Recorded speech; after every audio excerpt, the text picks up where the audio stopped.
Hello my dear students, कैसे हो सब लोग। उम्मीद करता हूं कि आप सब लोग बहुत अच्छे होंगे बेटा। ये भी उम्मीद करता हूं कि आप सब लोग रीनीट 2026 की पेपर भी बहुत अच्छे से दिए होंगे बेटा। अब रीनीट 2026 की फिजिक्स पेपर की एनालिसिस अपन देखेंगे एक बार। सबसे पहले 11th और 12th वाइज की देखेंगे परसेंटेज। तो 12th का 60% लगभग और 11th का 40% का क्वेश्चंस आया हुआ है पेपर में। और पेपर डिफिकल्टी की अगर बात करेंगे बेटा, एकदम खूबसूरत पेपर दिया हुआ है।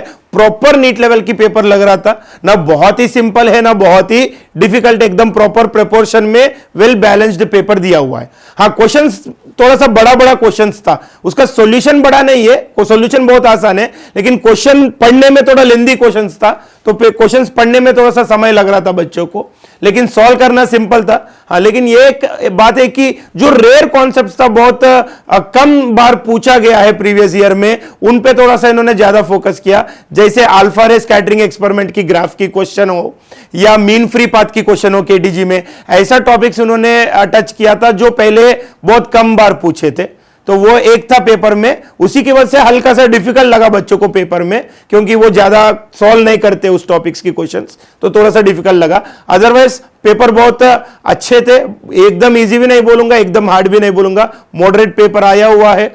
और उम्मीद करता हूं कि सब लोग बहुत अच्छे से दिया हुआ पेपर, और ये सारे कॉन्सेप्ट्स अपना क्लास में कवर किए हैं हमने। जितने भी क्वेश्चंस पूछा था सारे क्लास में कवर भी किए थे, उस तरह की क्वेश्चंस भी हमने क्लास में सॉल्व किए थे, और अपना बुकलेट में भी सारे कॉन्सेप्ट्स कवर्ड है जो पेपर में आया हुआ है। चलो बेटा, टाइम वेस्ट ना करते हुए फटाफट अपन सॉल्यूशंस देखेंगे पेपर का। तो पहला क्वेश्चन देखिएगा, यहां पर क्या बोल रहा है इन्होंने। ये ड्यूअल नेचर की क्वेश्चन आया हुआ है। Photon and an electron each of 20 electron volt, energy दिया हुआ है फोटोन का और इलेक्ट्रॉन का, moves in a free space. Ratio of linear momentum of electron to that of photon, electron और फोटोन की लीनियर मोमेंटम की रेशियो मांग रहा है। हम सबको मालूम है बेटा, इलेक्ट्रॉन की अगर मोमेंटम चाहिए तो मैं ऐसा लिख सकता हूं, एनर्जी दिया था इन्होंने, तो momentum of electron is √2m kinetic energy उसका। नेक्स्ट, मोमेंटम ऑफ फोटोन हम सबको मालूम है E/c, एनर्जी बाई c, ये होता है मोमेंटम ऑफ फोटोन, राइट। फिर इन दोनों की रेशियो मांग रहा था, तो momentum of electron by momentum of photon. So ये दोनों की रेशियो अगर निकालेंगे तो ये हो गया √2m ke divided by E/c, तो c ऊपर जाएगा तो ये हो गया c into √2m ke upon e। फिर मैं ये क्या करूंगा, इस ई को की रूट, इस ई को भी रूट के अंदर लूंगा, तो इस ई को भी अगर रूट के अंदर लूंगा तो ये ई स्क्वायर हो जाएगा। ऐसा क्यों किया, क्योंकि इन्होंने दोनों की एनर्जी सेम बोला था, इलेक्ट्रॉन का और फोटोन का। सो एक काइनेटिक एनर्जी और एक एनर्जी कैंसिल हो जाएगा, तो ये आया c into √2m by E. ई दिया था 20 इलेक्ट्रॉन वोल्ट, जूल में कन्वर्ट करो। मास ऑफ इलेक्ट्रॉन दिया था c, लाइट स्पीड दे दिया, इधर सब्स्टिट्यूट करके सॉल्व करो बेटा। सॉल्व करने के बाद ये आ रहा था 900/4 यानी 225 आ रहा था। आंसर ऑप्शन 4 में है। चलो let's move to the next question.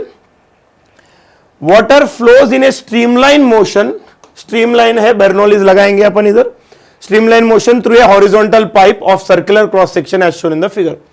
Pressure difference between point P and Q is 15 newton per metre square. ये पॉइंट P है, ये पॉइंट Q है, दोनों के बीच का प्रेशर डिफरेंस दिया था इन्होंने, राइट। पॉइंट P पे प्रेशर में P1 बोल रहा हूं, पॉइंट Q पे प्रेशर P2 बोल रहा हूं, तो P1 माइनस P2 की वैल्यू दे रखा है बेटा। The area of cross section at P and Q are 40 centimetre square, 20 centimetre square. यहां की एरिया ऑफ क्रॉस सेक्शन दिया A1 दे दिया, और यहां की एरिया ऑफ क्रॉस सेक्शन यानी A2 भी दे दिया, A1 A2 दे दिया इन्होंने। The rate of flow of water in pipe in centimetre cube per second is dash, density of water दे दिया, वो तो हमको मालूम है। सो पाइप में रेट ऑफ फ्लो मांग रहा था बेटा। सो यहां पर मैं पानी की वेलोसिटी v1 पकड़ूंगा और यहां पर v2 पकड़ूंगा। सो v1 और v2 कैलकुलेट करेंगे। v1 v2 में कोई भी एक वेलोसिटी आया तो rate of flow a into v कर सकते हैं। सो v1 v2 में कोई भी एक वैल्यू हमें फाइंड करना पड़ेगा। तो दो अननोन है तो दो इक्वेशन लगता है बेटा। तो सबसे पहले ये वाला पॉइंट और ये वाला पॉइंट के बीच में मैं बर्नौली इक्वेशन लगाऊंगा। सो ये हो गया बेटा P1 plus half rho V1 square is equals to P2 plus half rho V2 square. यहां से half rho into V1 square minus V2 square या V2 square minus V1 square, right, ये इधर लेके आ रहा हूं, फिर P2 उधर जाएगा, तो ये हो गया P1 माइनस P2। सो P1 माइनस P2 की वैल्यू दिया हुआ है बेटा, यहां सब्स्टिट्यूट करने के बाद अपन V2 square minus V1 square की वैल्यू हमें मिल जाएगा। Clear? Similarly A1 V1 equal to A2 V2, discharge constant होनी चाहिए कोई भी क्रॉस सेक्शन में।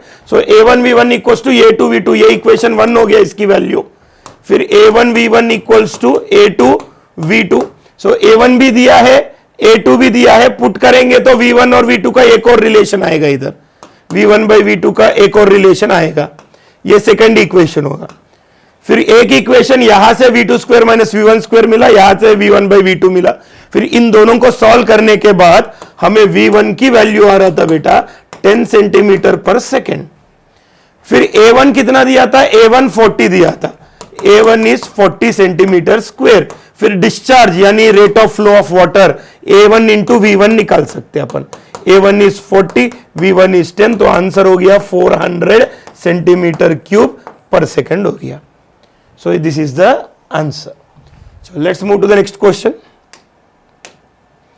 A thin horizontal disk is rotating about a vertical axis passing through its fixed center O. Right, ऐसा एक वर्टिकल एक्सिस जा रहा था, O से उसकी अबाउट रोटेट हो रहा है। ये एरो मार्क दिया ना, ऐसा मतलब ये एक्सिस ऐसा है, उसकी अबाउट रोटेट हो रहा है। Right, it's angular momentum is LA about point A, LB about point B। Then OB वो ए का रिलेशन दिया था डिस्टेंसेस का, वो ये और वो बी का। Then value of LA by LB, मतलब ये जो रोटेटिंग डिस्क है इसका angular momentum about point A और अबाउट पॉइंट B मांग रहा था।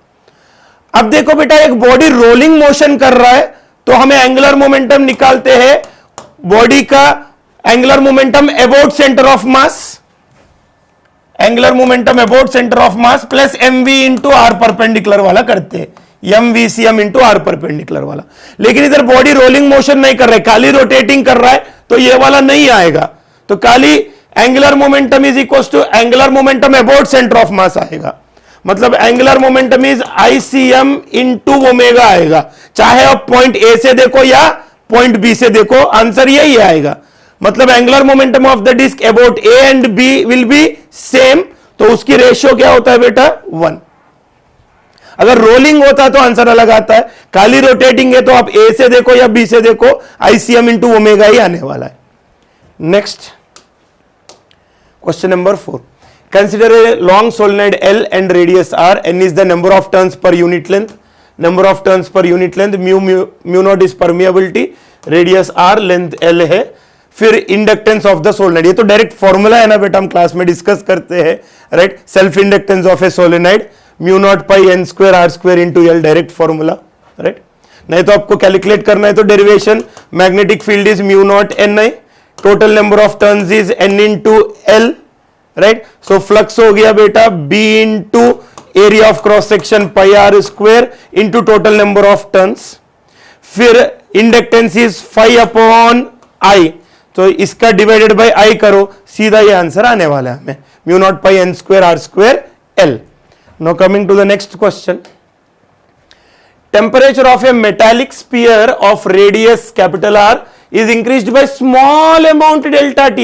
टेम्परेचर थोड़ा सा बढ़ाया, differentiable amount, very small delta T.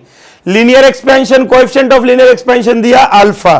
फिर स्फीयर की वॉल्यूम अप्रोक्सीमेटली कितना बढ़ेगा, तो स्मॉल एक्सपेंशन के लिए मैं ये फॉर्मूला यूज कर सकता हूं बेटा, change in volume dV, small volume change है ना dV equals to initial volume V naught into gamma into dt is the small change in temperature.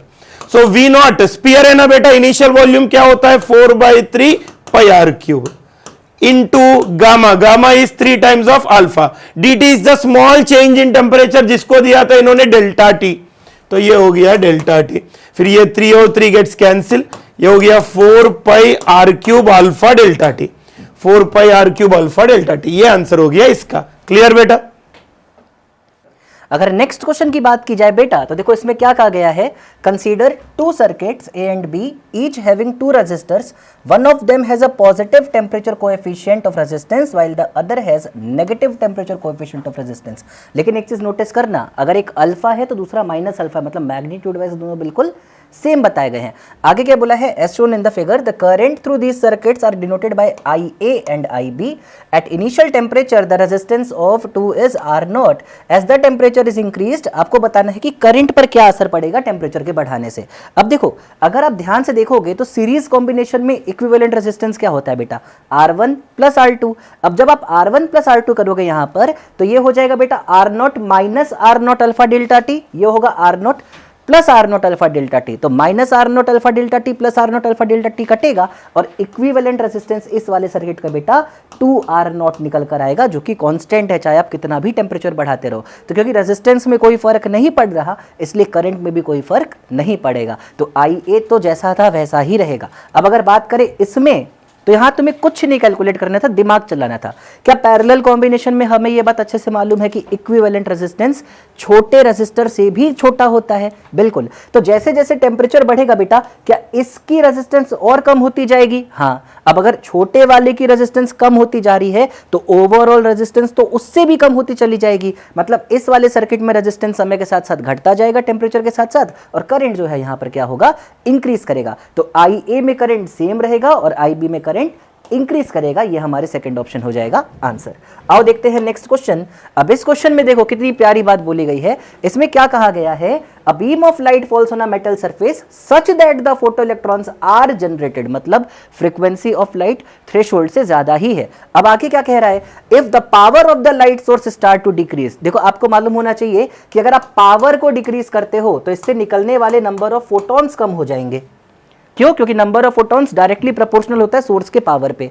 अब अगर नंबर ऑफ फोटॉन्स कम होंगे तो इसका सीधा सीधा मतलब है कि number of electrons emitted from the metal plate क्या हो जाएगा बेटा, वो भी कम हो जाएगा। क्योंकि जितने ज्यादा फोटॉन्स आएंगे उतने ही ज्यादा इलेक्ट्रॉन निकलते हैं।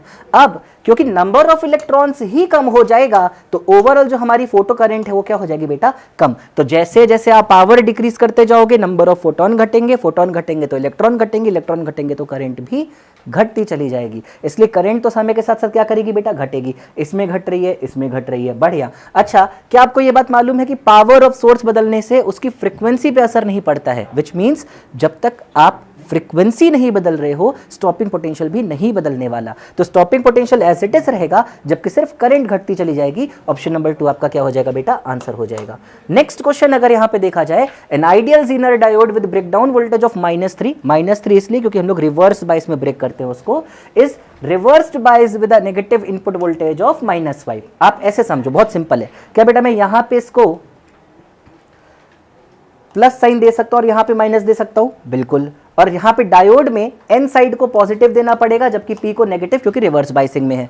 अब अगर आप यहां पर ध्यान से देखो, मैं अगर यहां का पोटेंशियल V मान लूं और मैं KVL लगाऊं तो देखो मैं क्या लिखूंगा, +5, आगे बढ़ेंगे, -2 minus V must be equal to 0। यही तो होता है हमारा KVL। देखो ना, ये 0, ये 5, यहां पे अपना कितना गिराना था, 3 गिराना था, V इज इक्वल टू 0। तो यहां से सीधा सीधा V आपका निकल कर कितना आ जाता बेटा, सर यहां पे 3 है, सॉरी ये, तो 5 में से 3 जाता तो V आपका कितना निकल कर आता बेटा, 2 निकल कर आ जाता। तो 2 वोल्ट आपके क्वेश्चन का क्या हो जाएगा बेटा, आंसर हो जाएगा। अगर नेक्स्ट क्वेश्चन की बात की जाए, अब इस क्वेश्चन को देखो कितना प्यारा है। In the measurement of viscosity of liquids using terminal velocity experiment the spherical balls of same radius but different densities are used. मतलब आपकी जो सॉलिड बॉल है उनमें डेंसिटी बदल रहा है, आपको लिक्विड नहीं बदला है, आपने याद रखिएगा। लिक्विड नहीं बदला है तो इसकी विस्कोसिटी भी नहीं बदलेगी।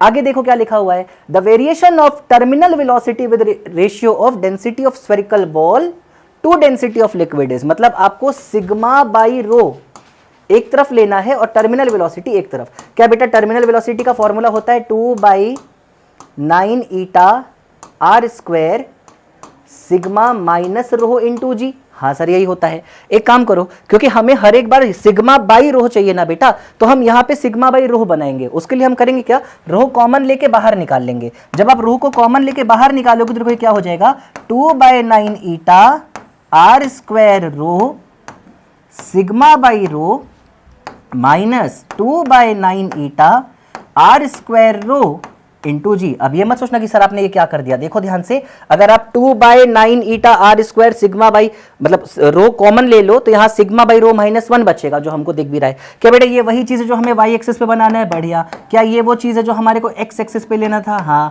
क्या ये वही चीज है जिसको हम कांस्टेंट बोल सकते हैं? हाँ। तो ये y = mx - c जैसा ग्राफ बनने वाला है, जो कि बड़ी ही क्लियरली देखा जा सकता है, सेकंड ऑप्शन में दिया गया है। तो सेकंड ऑप्शन इसका क्या हो जाएगा? आंसर हो जाएगा। चलो अब नेक्स्ट क्वेश्चन को देखते हैं। नेक्स्ट क्वेश्चन हमारे पास है कि to planets P1 and P2 with equal masses, दोनों का जो मास है ना वो सेम है, P1 का भी और P2 का भी मास सेम है, एंड रेडिया है R1 and R2। Mass same है, रेडियस R1 R2 है, और ये R1 और R2 के बीच का रिलेशन दिया हुआ है, R2 = R1/2। The escape speeds of P1 and P2 are V1 and V2 respectively, then V2/V1। V2/V1 ये दोनों escape velocities हैं, उनके जो escape velocities हैं उनका अपने को रेशियो बताना है। सो अपने को escape velocity का फॉर्मूला क्लियर है, V = √2gm/r। तो यहाँ पे आप देखो तो G दोनों ही प्लैनेट्स के लिए G सेम रहेगा, 2 भी सेम है, मास भी सेम है। सो मोस्टली यहाँ पे बात इस बात पे आके रुकती है कि जो escape स्पीड होगी इस पर्टिकुलर केस में वो √r के इनवर्सली प्रोपोर्शनल होगी। सो अपने को ध्यान रखना V2/V1 बताना है, ना कि V1/V2, है ना, 2 पहले 1 बाद में। सो यहां से हम लोग देखें, सो V is inversely proportional to √r है, सो V2/V1 will be equal to √r1/r2, क्योंकि इनवर्स रिलेशन है ना, इसलिए। अब बात करते हैं R1/R2 की वैल्यू कहां से आएगी, तो यहां से चेक करते हैं, है ना। R2 को इधर ले आओ तो ये हो जाएगा R1/R2 = 2/1।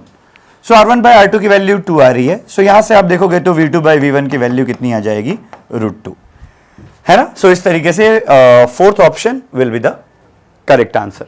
नेक्स्ट क्वेश्चन देखते हैं। नेक्स्ट क्वेश्चन है हमारे पास, ये एसी का क्वेश्चन है।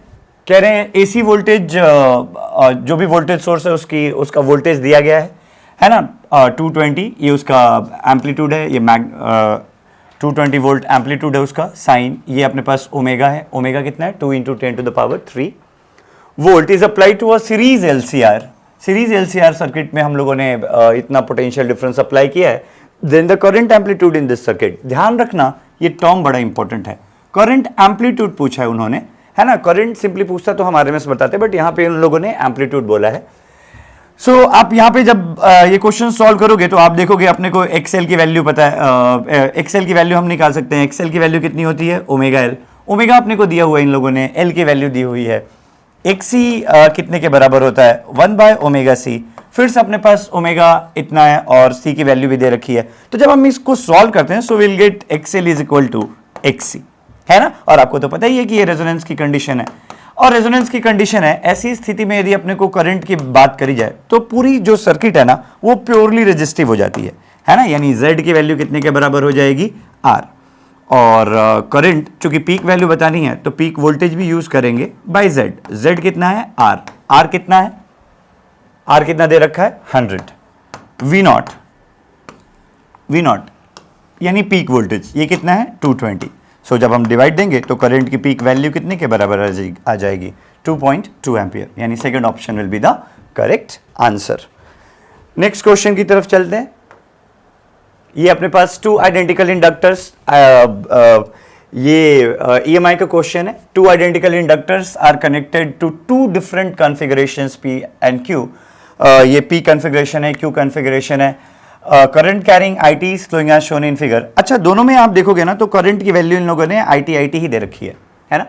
The induced EMF between points A and B, ये बहुत बड़ा कैच है, ध्यान में रखेंगे।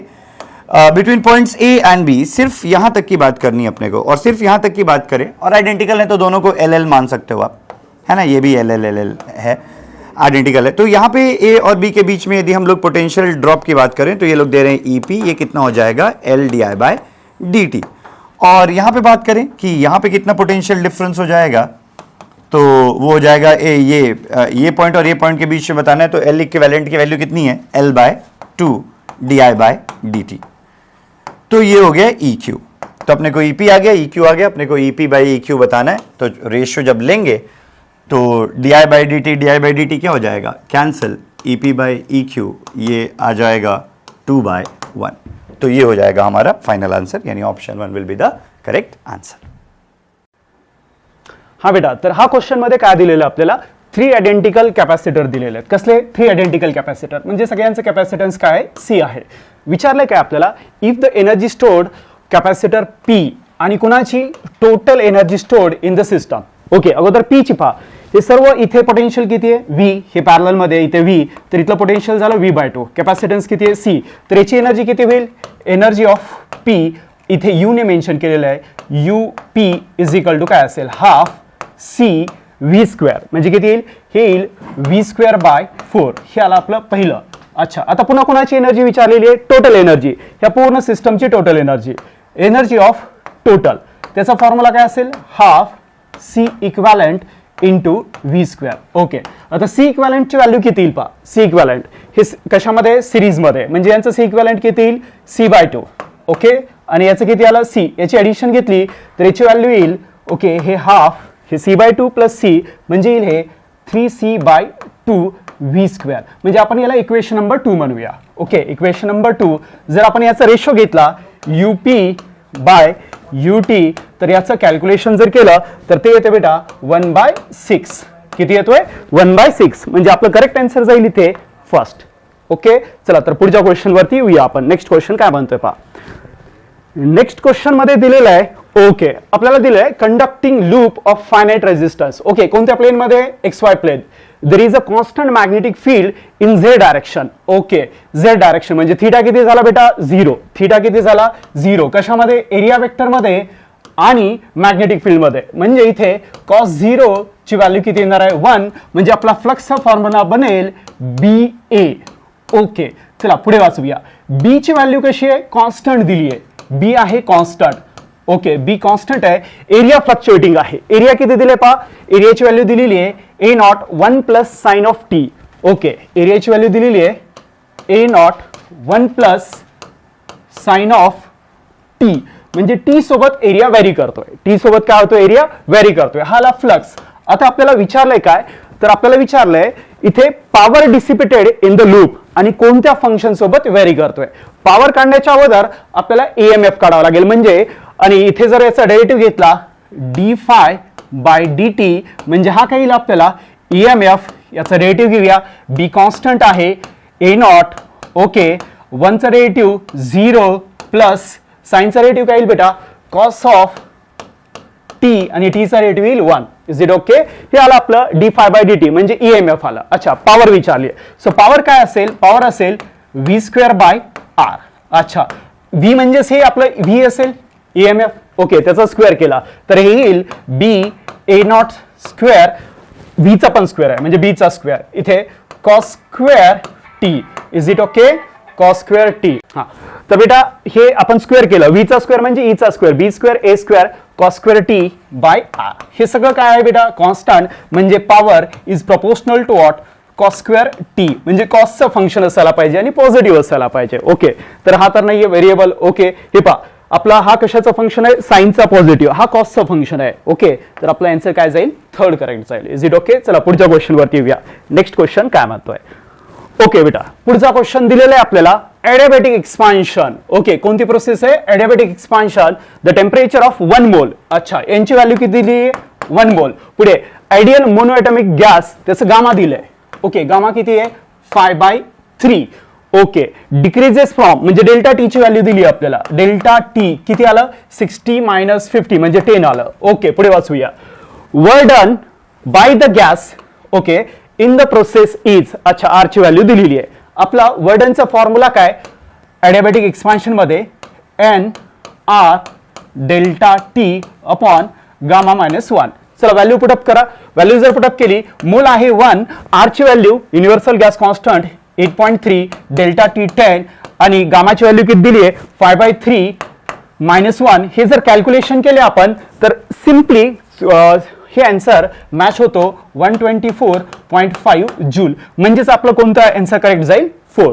Okay, So let us go for the next question. Let's see question number 16.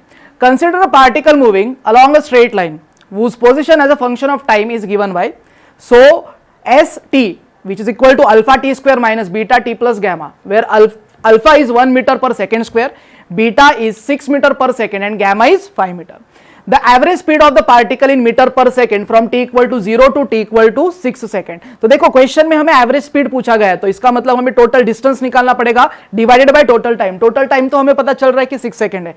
ये अगर क्वेश्चन आप देखते हो तो ये थोड़ा सा कैलकुलेटिव है, आपको पेपर में ये क्वेश्चन सॉल्व करते समय थोड़ा सा टाइम डेफिनेटली लगा होगा. So let's go for the solution part. तो सबसे पहले हमारे पास ये जो इक्वेशन है, ये इक्वेशन में हम लोग 0 से लेके 6 तक के डिस्प्लेसमेंट्स के या फिर डिस्टेंस के वैल्यूज कैलकुलेट करेंगे. तो सबसे पहले देखो फर्स्ट पॉइंट, तो अगर मैं 0 पे देखो डिस्प्लेसमेंट फॉर 0, सो अल्फा का जो वैल्यू है वो हमारे पास है 1, टाइम का वैल्यू 0 होगा, माइनस बीटा का वैल्यू जो है वो 6, टाइम डेफिनेटली 0, एंड गैमा का जो वैल्यू है वो है 5. इसका ही मतलब जो डिस्प्लेसमेंट होगा 0 सेकेंड पे वो कितना आएगा, 5 मीटर.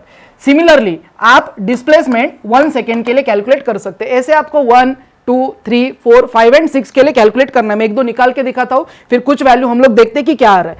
तो यहां पे 1 इंटू 1 माइनस 6 इंटू 1 प्लस 5. तो अगर आप यहां पे देखते हो तो जो हमारे पास S1 का वैल्यू आएगा that comes out to be, I think this is 1 plus 5, 6 minus 6, I think this comes out to B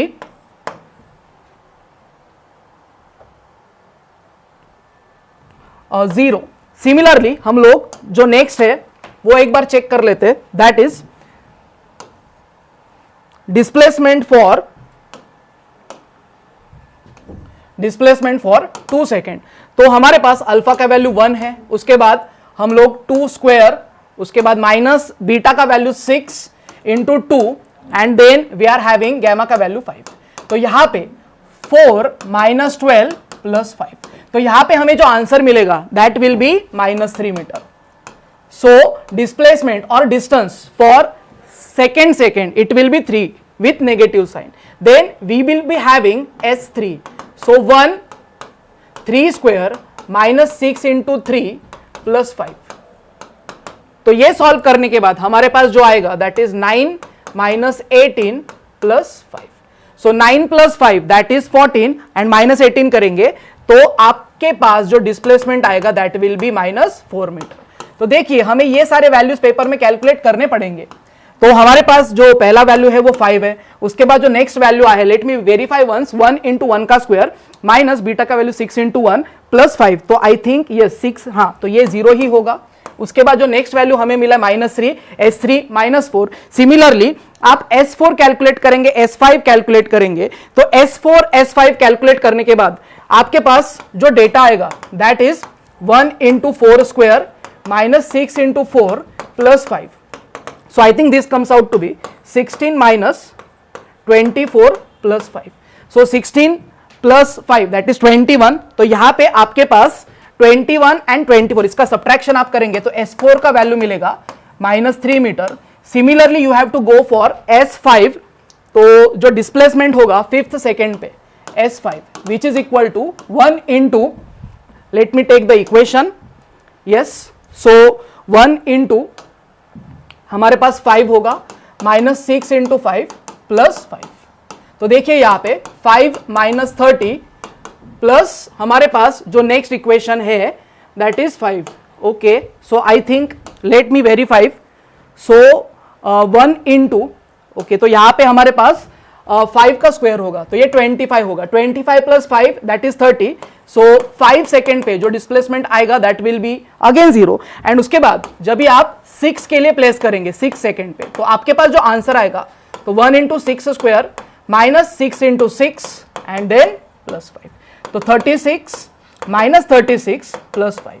तो हमारे पास जो 6 सेकेंड है उस पे जो डिस्प्लेसमेंट होगा अगेन वो 5 मीटर होगा.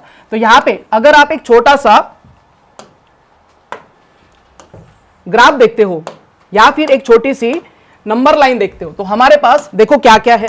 हमारे पास ये 0 मार्किंग है. जब भी मेरे पास टाइम 0 है तो वो पर्टिकुलर पॉइंट पे मेरे पास जो डिस्टेंस आया है वो कितना आया है, I think it is 5 metre.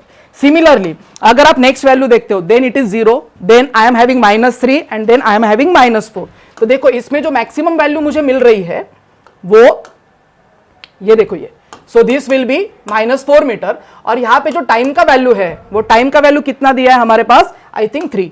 है ना। तो 3 सेकंड पे ये -4 है, अगेन ये -3 एंड उसके बाद 5 जा रहा है। इसका ही मतलब पार्टिकल जो डिस्टेंस कवर कर रहा है वो 5 से -4 तक कर रहा है। इसका ही मतलब ये जो टोटल डिस्टेंस होगा वो 9 होगा एक पॉइंट पे और उसके बाद +9 होगा, मतलब टोटल 18 होगा। तो इसका ही मतलब जो एवरेज स्पीड होगा वो कितना होगा, 9 + 9 18, और उसके बाद जो टोटल टाइम लगा है वो है 6 second. So I think answer comes out to be 3 metre per second. तो ये होगा हमारा एवरेज स्पीड। तो देखो कैलकुलेटिव था, आपको क्या करना था, पूरा सॉल्व करना था। Let's go for the next question. अभी ये देखो जो क्वेश्चन है this is from electromagnetic waves, है ना। तो हमारे पास ये जो क्वेश्चन है ये कुछ बेसिक वेव्स है उससे रिलेटेड पूछा गया है, तो एकदम फंडामेंटल और बेसिक क्वेश्चन है। The following table represents the part of the electromagnetic spectrum and their corresponding major application, है ना। तो हमारे पास माइक्रोवेव है, अल्ट्रावायलेट रेज है, गैमा रेज है और उसके बाद रेडियो वेव्स है। तो हमें पता है जो अल्ट्रावायलेट रेज होते हैं, है ना, तो उसको हम लोग प्यूरिफाइंग वाटर के लिए यूज कर सकते हैं। माइक्रोवेव ओवन होता है कि नहीं, तो वो किसके लिए यूज करते हैं हम लोग, वार्मिंग द फूड के लिए यूज कर सकते हैं। गैमा रेज जो होते हैं, जो कि पावरफुल रेज होते हैं, इनका इस्तेमाल कैंसर ट्रीटमेंट में होता है। एंड उसके बाद जो रेडियो वेव होता है वो AM and FM communication systems में होता है। तो अगर यहां पे करेक्ट आंसर अगर आप देखेंगे तो P के लिए ऑप्शन 2 होगा, Q के लिए 1 होगा, R के लिए 4 होगा एंड S के लिए 3 होगा। तो 4th will be the correct answer. तो इसका आंसर क्या होगा, 4th will be the correct answer and it was the easiest question जो आपको डेफिनेटली अटेम्प्ट करना चाहिए था ही। Next let's go for question number 18। An ideal gas is made up of polyatomic molecules. Each of the molecule has 3 translational, 3 rotational and F number of vibrational modes. Question में दिया है 3 translational, 3 rotational, F vibrational. If the ratio of heat capacity Cp/Cv, मतलब gamma का value दिया है which is equal to 8/7, then the value of F, है ना। तो जो वाइब्रेशन है उसके बारे में हमें पूछा गया है। तो देखो एक सिंपल फॉर्मूला बेस्ड क्वेश्चन है। तो हमारे पास जो सिंपल फॉर्मूला है गैमा का, gamma is equal to, simply हम लोग लिख सकते हैं gamma is equal to 1 plus हमारे पास 2/d, d मतलब टोटल डिग्रीज ऑफ फ्रीडम आप ले सकते हैं। तो हमारे पास जो गैमा का वैल्यू है वो कितना है 8/7 which is equal to 1 + 2 total degrees of freedom. तो यहां पे अगर आप रीअरेंजमेंट करते हैं तो 8/7 - 1 2/d, तो I think this comes out to be 1/7 which is equal to 2/d। तो टोटल डिग्रीज ऑफ फ्रीडम हमारे पास कितने हैं 14। ओके, तो ये टोटल है। अभी हमें क्या करना है, अभी हमें इसमें से 3 translational plus 3 rotational and vibration में हम लोग 2 कंसिडर करते हैं। So 2f which is equal to हमारे पास कितना है 14। तो after solving it 2f is equal to 8। So जो f है इसका वैल्यू आएगा 4। ओके, तो इसका ऑप्शन कौन सा होगा, I think 2 will be the most appropriate और correct answer. Let us go for the next question, है ना। तो जो नेक्स्ट क्वेश्चन दिया है, हाँ ये थोड़ा सा अच्छा सवाल मैं कहूंगा क्योंकि इसमें क्वेश्चन ही बहुत लेंदी दे दिया है। तो डेफिनेटली ये थोड़ा सा मॉडरेट और थोड़ा सा टफ टाइप ऑफ क्वेश्चन हम कह सकते हैं। A unit positive point charge is taken slowly, देखो स्लोली बोला है उन्होंने, through an infinitesimally thin tube that is inside a charge dielectric sphere. तो देखो ये एक चार्ज डाइलेक्ट्रिक स्फीयर है, उसके अंदर एक छोटा सा ट्यूब है और पॉइंट ए से पॉइंट बी तक हम लोग एक चार्ज को मूव करने वाले, कैसे मूव करने वाले, वेरी वेरी वेरी स्लो। उसके बाद having uniform positive charge density, तो ये रो दे दिया है हमें, है ना।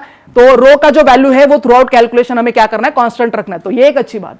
As shown in the figure the initial and final positions of the charge are marked by A and B at a distance of, centre से जो डिस्टेंस दिया है वो 2r दिया है एंड ये जो डिस्टेंस दिया है वो 3r दिया है, from the centre of the sphere. In this process the magnitude of total work done on the charge is ρr² n epsilon0।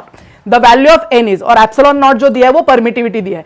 देखिए ये क्वेश्चन सॉल्व करने के लिए हमारे पास एक सिंपल अप्रोच होता है। क्वेश्चन का अप्रोच क्या होता है, तो वर्क डन जो हमारे पास है, simply we can say that work done is equal to, I can say that delta U, मतलब पोटेंशियल एनर्जी का चेंज, है ना। तो वर्क डन बाय एक्सटर्नल या फिर work done by conservative in terms of magnitude आप delta U लिख सकते हैं। डेल्टा यू मतलब क्या होगा, U final minus U initial, ऐसे हम लोग लिख सकते हैं। अभी देखिए मेरे पास ये जो डेल्टा यू है ना, तो इसको मैं कैसे लिख सकता हूं, simply I can write Q not delta B. Q not क्या है, टेस्ट चार्ज, जिसका वैल्यू मुझे 1 दिया गया है। तो Q नॉट का वैल्यू कितना है, देखो +1 ये दे चुके हैं। अभी डेल्टा भी हमें निकालना है, मतलब पोटेंशियल निकालना है। अभी मुझे एक बात बताइए, तो Q नॉट ये तो 1 हो जाएगा एंड यहां पे V final minus V initial, ऐसा हम कंसिडर कर सकते हैं। This is the W। तो यहां पे मुझे V का वैल्यू ढूंढना है। पहले मैं एक V का इक्वेशन लिख देता हूं, V is equal to KQ divided by हमारे पास जो डिस्टेंस है वो R, क्योंकि मुझे जो पोटेंशियल चाहिए वो पॉइंट ए पॉइंट बी के लिए चाहिए, विच इज द डिस्टेंस। अभी देखिए ये जो k है इसके जगह पे हम लोग लिख सकते हैं 1/4 पाई एप्सिलॉन नॉट। एंड जो चार्ज है ना, सिंस वॉल्यूम दिया है तो हमें क्या यूज करना पड़ेगा, वॉल्यूम चार्ज डेंसिटी। तो rho is equal to Q upon volume है, तो क्यू क्या होगा बेटा, रो इंटू वॉल्यूम होगा। तो ये डेटा हम लोग यहां पे यूज कर लेते हैं, that is density into volume of the sphere 4/3 pi are cube divided by small r. इसमें से जो कैंसिल हो रहा है कर दो, 4 पाई विल गेट कैंसल। तो इसका ही मतलब पोटेंशियल के लिए एक छोटा सा फॉर्मूला बन जाएगा, that is rho are cube 3 epsilon not r. तो ये जो पोटेंशियल का इक्वेशन मिला है हमें, ये हम लोग डेफिनेटली हमारा जो इक्वेशन नंबर 1 है इसमें सब्स्टिट्यूट कर सकते हैं। So let us go for the next point, that is W is equal to VB minus VA। V के जगह पे हम लोग क्या सब्स्टिट्यूट कर सकते हैं, simply we can substitute rho are cube 3 epsilon not r, rho are cube 3 epsilon not r B, मतलब B का distance, rho are cube 3 epsilon not r A. Okay, so rho are cube divided by 3 epsilon not, इसे आप common ले सकते हैं 1/RB minus 1/RA। Okay, तो ये distance कितना दिया है, rho are cube 3 epsilon naught, I think this is given 1/3R होगा, तो 3R एंड 2R, ठीक है।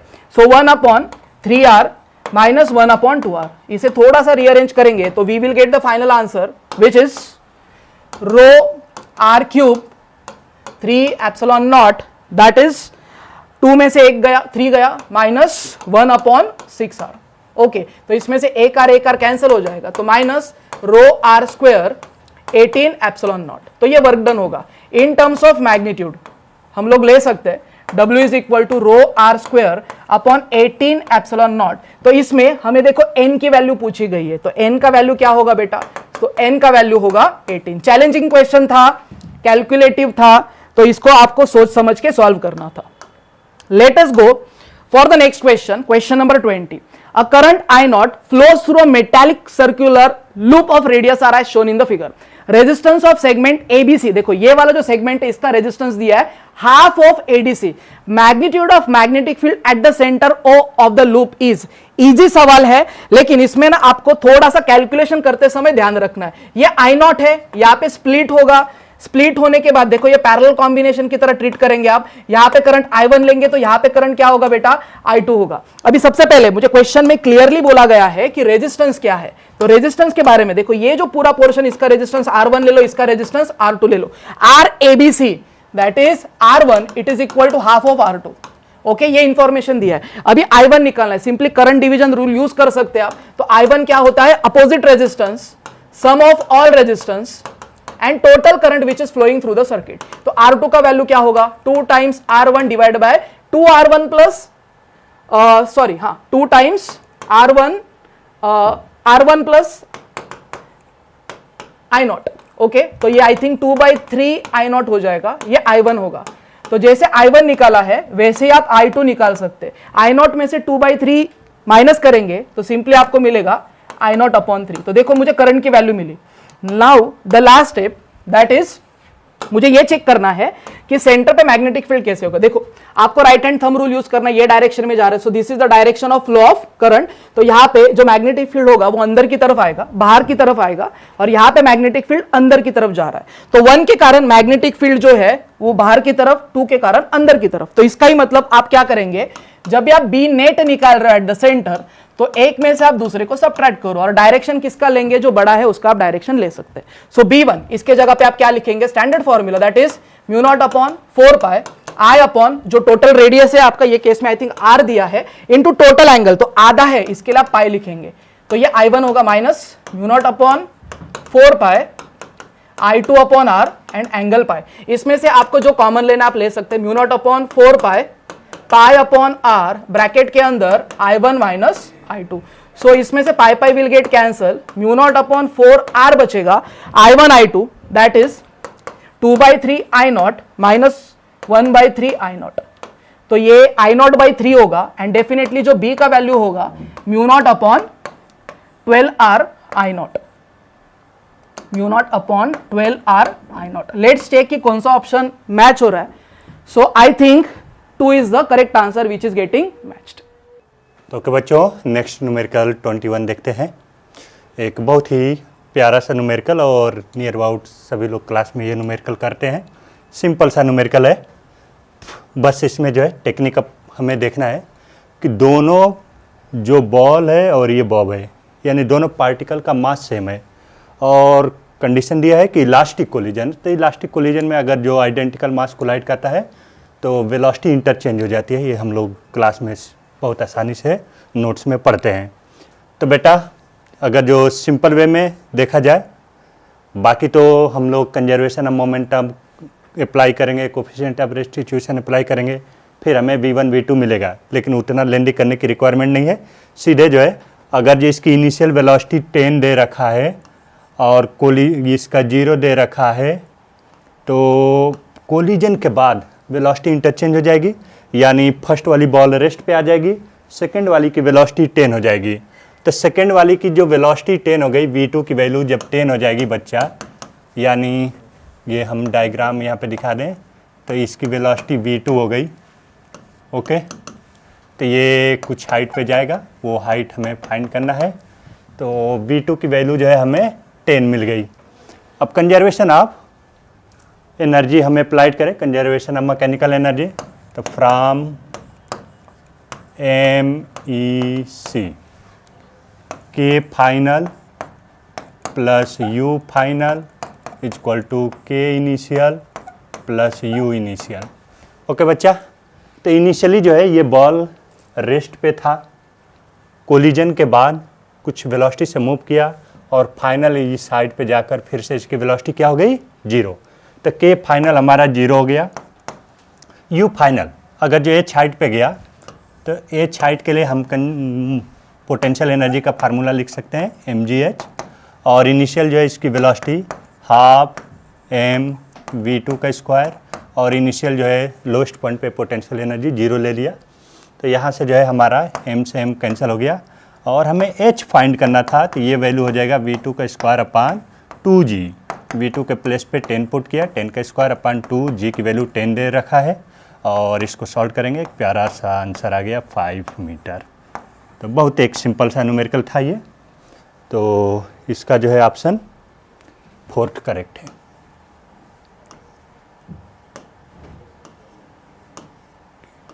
चलो नेक्स्ट देखते हैं।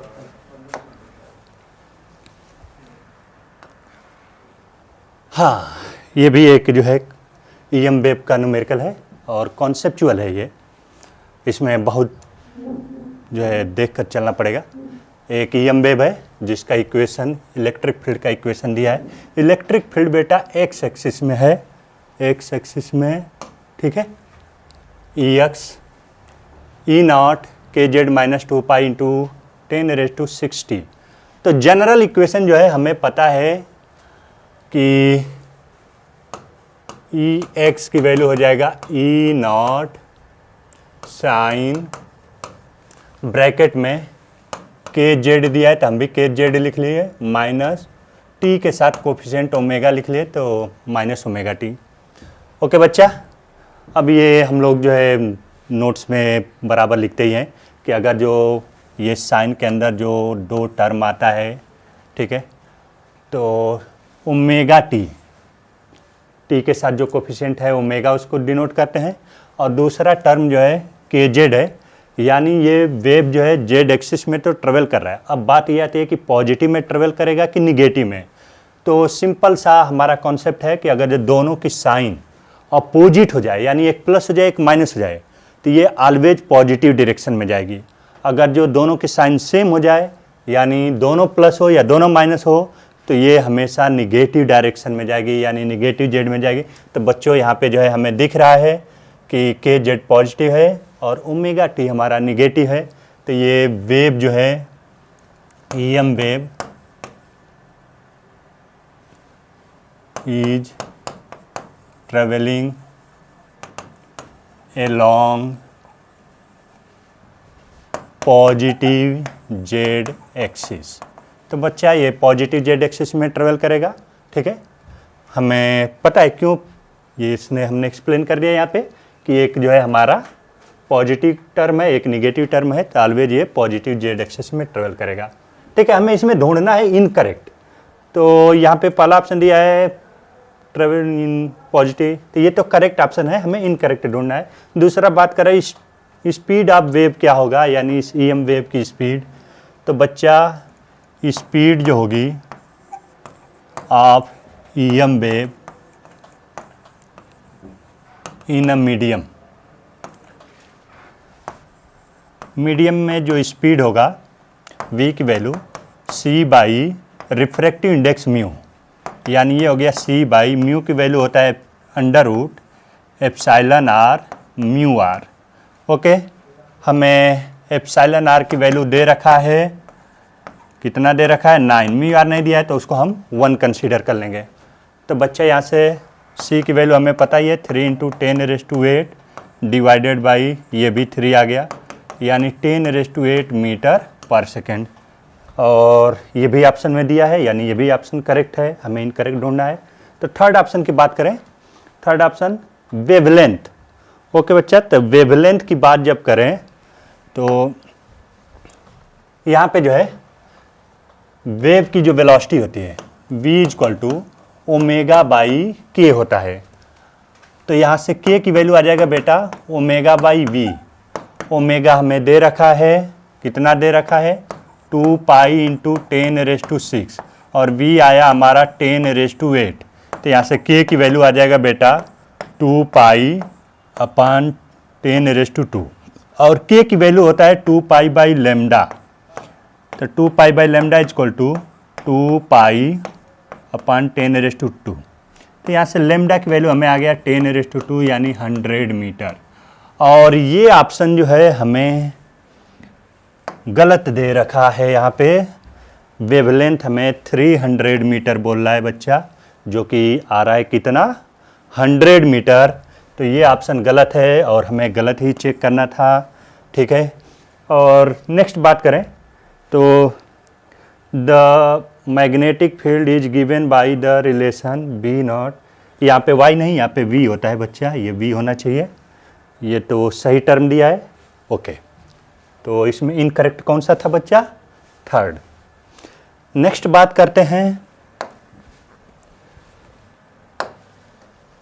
23। A particle of mass m moves along a horizontal x axis from x = 0 to x = L।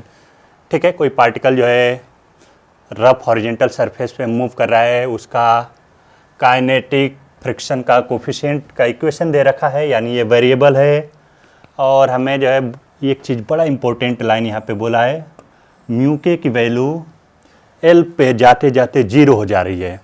Okay, तो यहीं से हम स्टार्ट करते हैं बच्चा, म्यू के एट L 0, यानी μ0 माइनस अल्फ़ा x। तो x की जगह हम L पुट कर दें, ये 0 के इक्वल। तो बच्चा यहीं से अल्फ़ा की वैल्यू आ जाएगा हमें μ0/L, जो कि हमें आगे यूज कराएगा। अब हमें बोल रहा है work done by friction force, शायद यही पूछा है हमें, देख लो, total work done by the friction force during the motion. Work done by friction force जो होगा हमारा, यहाँ पे पार्टिकल या हॉरिजेंटल सरफेस पे आगे को मूव कर रहा है। ठीक है, फ्रिक्शन काइनेटिक इसका अपोज करेगा, तो इसका वर्क निगेटिव में आएगा, लेकिन ऑप्शन निगेटिव में न देकर इसकी वैल्यू जो है हमें n × μ0 mgl दिया है, n की वैल्यू पूछ रहा है, तो हम मैग्नीट्यूड की बात करेंगे। तो work done by friction force की बात करें तो बच्चा यहाँ पे work done by friction force, W जो होगा हमारा इंटीग्रेशन फ्रिक्शन फोर्स ds, यानी डॉट प्रोडक्ट वर्क का होता है। और फ्रिक्शन फोर्स की वैल्यू जो होगा यहाँ पे, अगर जो फ्रिक्शन की बात करें तो म्यू के काइनेटिक फ्रिक्शन, तो म्यू के × n, यानी हो गया म्यू के n की वैल्यू mg के इक्वल।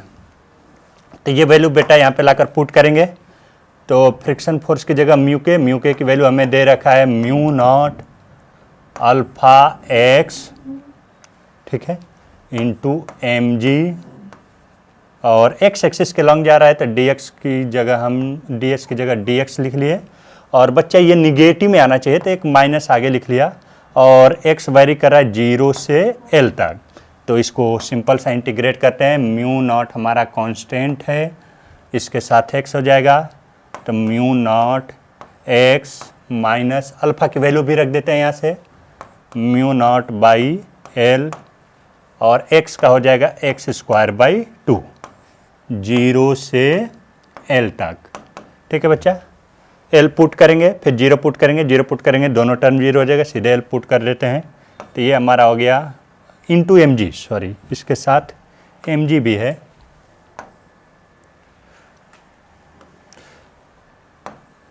एम जी, ठीक है। चलो नेक्स्ट पेज पे देखते हैं। तो ये हमारा हो जाएगा डेटा पुट करने पे म्यू नॉट एक्स के प्लस पे एल पुट किया minus mu naught by L, x के प्लस पे अगेन एल पुट किया तो एल स्क्वायर बाई 2 हो गया M G, okay.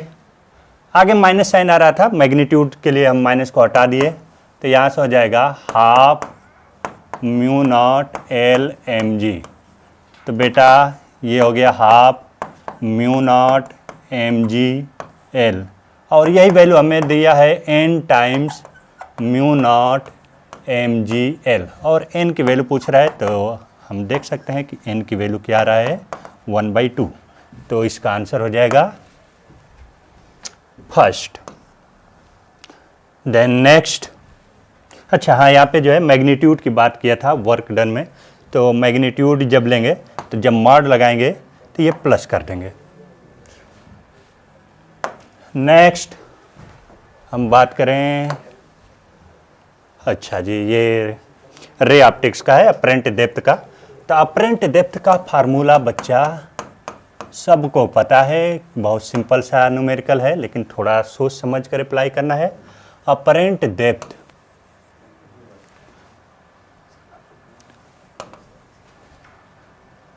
Apparent depth जो होता है हमारा एच अपरेंट, ये हो जाएगा H real divided by refractive index. Refractive index mu की वैल्यू जो है हम लोग जिस मीडियम से लाइट आ रहा है और डिवाइडेड बाय जिस मीडियम में लाइट जा रहा है, यानी म्यू की वैल्यू जो होगा म्यू ऑफ ऑब्जेक्ट, यानी जिसमें ऑब्जेक्ट रखा गया है, divided by mu of observer, जहाँ से हम देख रहे हैं, ठीक है। तो यहाँ से केस 1 में हमें बोल रहा है कि टॉप व्यू से इसको देख रहा है, ऑब्जेक्ट जो है ठीक मिड में रखा है, यानी ये हाइट जो है हमारा 5/2 हो जाएगा। तो 5/2 हो गया बच्चा, ये हाइट हमारा हाफ लेंगे, टोटल 5 दिया है, तो 5/2। तो H1 की वैल्यू जो होगा H1, H रियल की जगह हमने 5/2 लिखा, और म्यू की वैल्यू ऑब्जेक्ट किस में दिख रहा है, इसका रिफ्रैक्टिव इंडेक्स 1.25 है, और ऑब्जर्वर किधर है, ऊपर है, यानी उसका रिफ्रैक्टिव इंडेक्स 1 है, तो 1.25 डिवाइडेड बाई 1। तो बच्चा ये हो गया 5/2 मल्टीप्लाइड बाई 1/1.25, ठीक है। केस 2, अब जो है बॉटम की तरफ से देख रहा है, यानी ये थर्ड वाले पोर्शन से देख रहा है, तो अगेन इसकी हाइट जो है h/2 है, तो अपरेंट हाइट जो होगा हमारा h2, यहाँ से हो जाएगा 5/2 डिवाइडेड बाई अगेन 1.25, ये ऑब्जेक्ट जिसमें रखा गया है उसका रिफ्रैक्टिव इंडेक्स हो गया, और ऑब्जर्वर जहाँ से देख रहा है उसका रिफ्रैक्टिव इंडेक्स नीचे वाले का हमें 1.5 दे रखा है, 1.5। थोड़ा सा जो है ये बच्चा 1.25 डिवाइडेड बाई 1.5, तो ये हो जाएगा 5/2 ब्रैकेट में 1.5 डिवाइडेड बाई 1.25। चलो नेक्स्ट पेज पे देखते हैं। अब हमें पूछा है mod of H1 minus H2 की वैल्यू क्या होगा। तो ये बेटा 5/2 दोनों से कॉमन ले लिया। फर्स्ट में H1 के लिए आया था 1/1.25 माइनस H2 के लिए आया था 1.5 डिवाइडेड बाई 1.25 और यहाँ से हमारा एक सिंपल कैलकुलेशन आ गया। डिनोमिनेटर सेम है, ऊपर हो जाएगा 0.5, निगेटिव में आएगा, मॉड कर लेंगे तो 0.5 अपॉन 1.25। 1.25 को 5 से कैंसिल करेंगे, यहाँ पे 4 हो जाएगा और ये सॉल्व करने पे 1 सेंटीमीटर आ जाएगा। तो इसका आंसर क्या होगा बच्चा? इसका आंसर होगा थर्ड। ओके 25 देखते हैं बच्चा। ये एक बहुत ही प्यारा सा न्यूमेरिकल है, थोड़ा जो है टाइम टेकिंग है और कॉन्सेप्चुअल न्यूमेरिकल है। इसमें बोल क्या रहा है कि एक फिक्स्ड जो है यूनिफॉर्मली चार्ज इंसुलेटिंग स्फीयर है, यानी एक सॉलिड स्फीयर है। इसमें जो है चार्ज पूरे बॉडी में इसके डिस्ट्रीब्यूट है। हालांकि ये बस हमें दिया है, इसका जो है बहुत यूज नहीं है, चाहे ये यूनिफॉर्मली डिस्ट्रीब्यूटेड है या इसके सरफेस पे, उससे नहीं लेना देना। इसका सेंटर से पहले इसकी रेडियस चलो हम ड्रॉ कर लिए, रेडियस r दे रखा है और सेंटर से 3r डिस्टेंस पे, ये सेंटर से डिस्टेंस दे रखा है 3r डिस्टेंस पे एक दूसरा चार्ज माइनस q है। ओके बच्चा, इसका चार्ज कैपिटल Q दे रखा है। अब उस चार्ज को रिलीज कर रहा है, तो ये चार्ज यहाँ से मूव करते करते जब यहाँ पे आया सरफेस पे टकराया, उस टाइम इसकी स्पीड या वेलोसिटी जो भी पूछे, हमें क्या पूछा है? स्पीड पूछा है। स्पीड क्या होगी? तो सिंपल सा है, कंजर्वेशन ऑफ एनर्जी का अप्लाइड करेंगे। तो बच्चा यहाँ पे जो है रेस्ट पे था इनिशियल वेलोसिटी 0, तो काइनेटिक भी 0 हो जाएगा। तो from conservation of mechanical energy MEC, तो K final plus U final, K initial plus U initial. K final टकरा रहा है तो मान लो उस टाइम वेलोसिटी V हो गई, तो हाफ mv²। U फाइनल जब चार्ज यहाँ आ गया तो पोटेंशियल एनर्जी का फार्मूला हमें पता ही है, K Q1 Q2, तो capital Q minus Q divided by दोनों के बीच का डिस्टेंस अब r हो जा रहा है। इनिशियल काइनेटिक एनर्जी 0 था, यानी ये 0 था, plus initial potential energy K capital Q minus small q divided by 3r। Okay बच्चा, तो यहाँ से हमें v फाइंड करना है, तो ये टर्म उधर ले जाएं और दोनों में से देखो क्या कॉमन है, KQ by R, KQ small q by r common ले लेते हैं। तो यहाँ से हो जाएगा हमारा half mv², K capital Q small q divided by r common हो गया। तब ब्रैकेट में उधर जो है ऑलरेडी माइनस में 1/3 बच रहा था और इधर का 1 ले गया तो प्लस हो गया। तो बच्चा ये हो जाएगा 2/3, K की वैल्यू भी रख लें यहीं पे, तो 1/4 pi epsilon not capital Q small q divided by r, ये हमारा हाफ mv² आ गया। अब यहाँ पे जो है जो कुछ कैंसिल हो रहा है कैंसिल कर लें। चलो ये 4 को 2 से कैंसिल किया, 2 आएगा, फिर 2 से 2 कैंसिल हो जाएगा।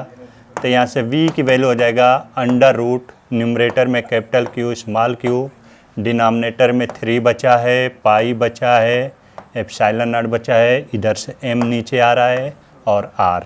तो ये हमारा ऑप्शन कौन सा दिख रहा है बच्चा? ये ऑप्शन हमें 4th दिख रहा है। तो ये था आपका जो है। Now we will go ahead with the paper solution of question number 26। तो ये क्या बता रहा था आपको, एक कार जो जा रही है एक सर्कुलर ट्रैक के ऊपर जा रही है जिसका रेडियस जो दिया है 50 मीटर का दिया हुआ है, ठीक है। हाँ, थोड़ा डेटा को ध्यान से देख लीजिएगा।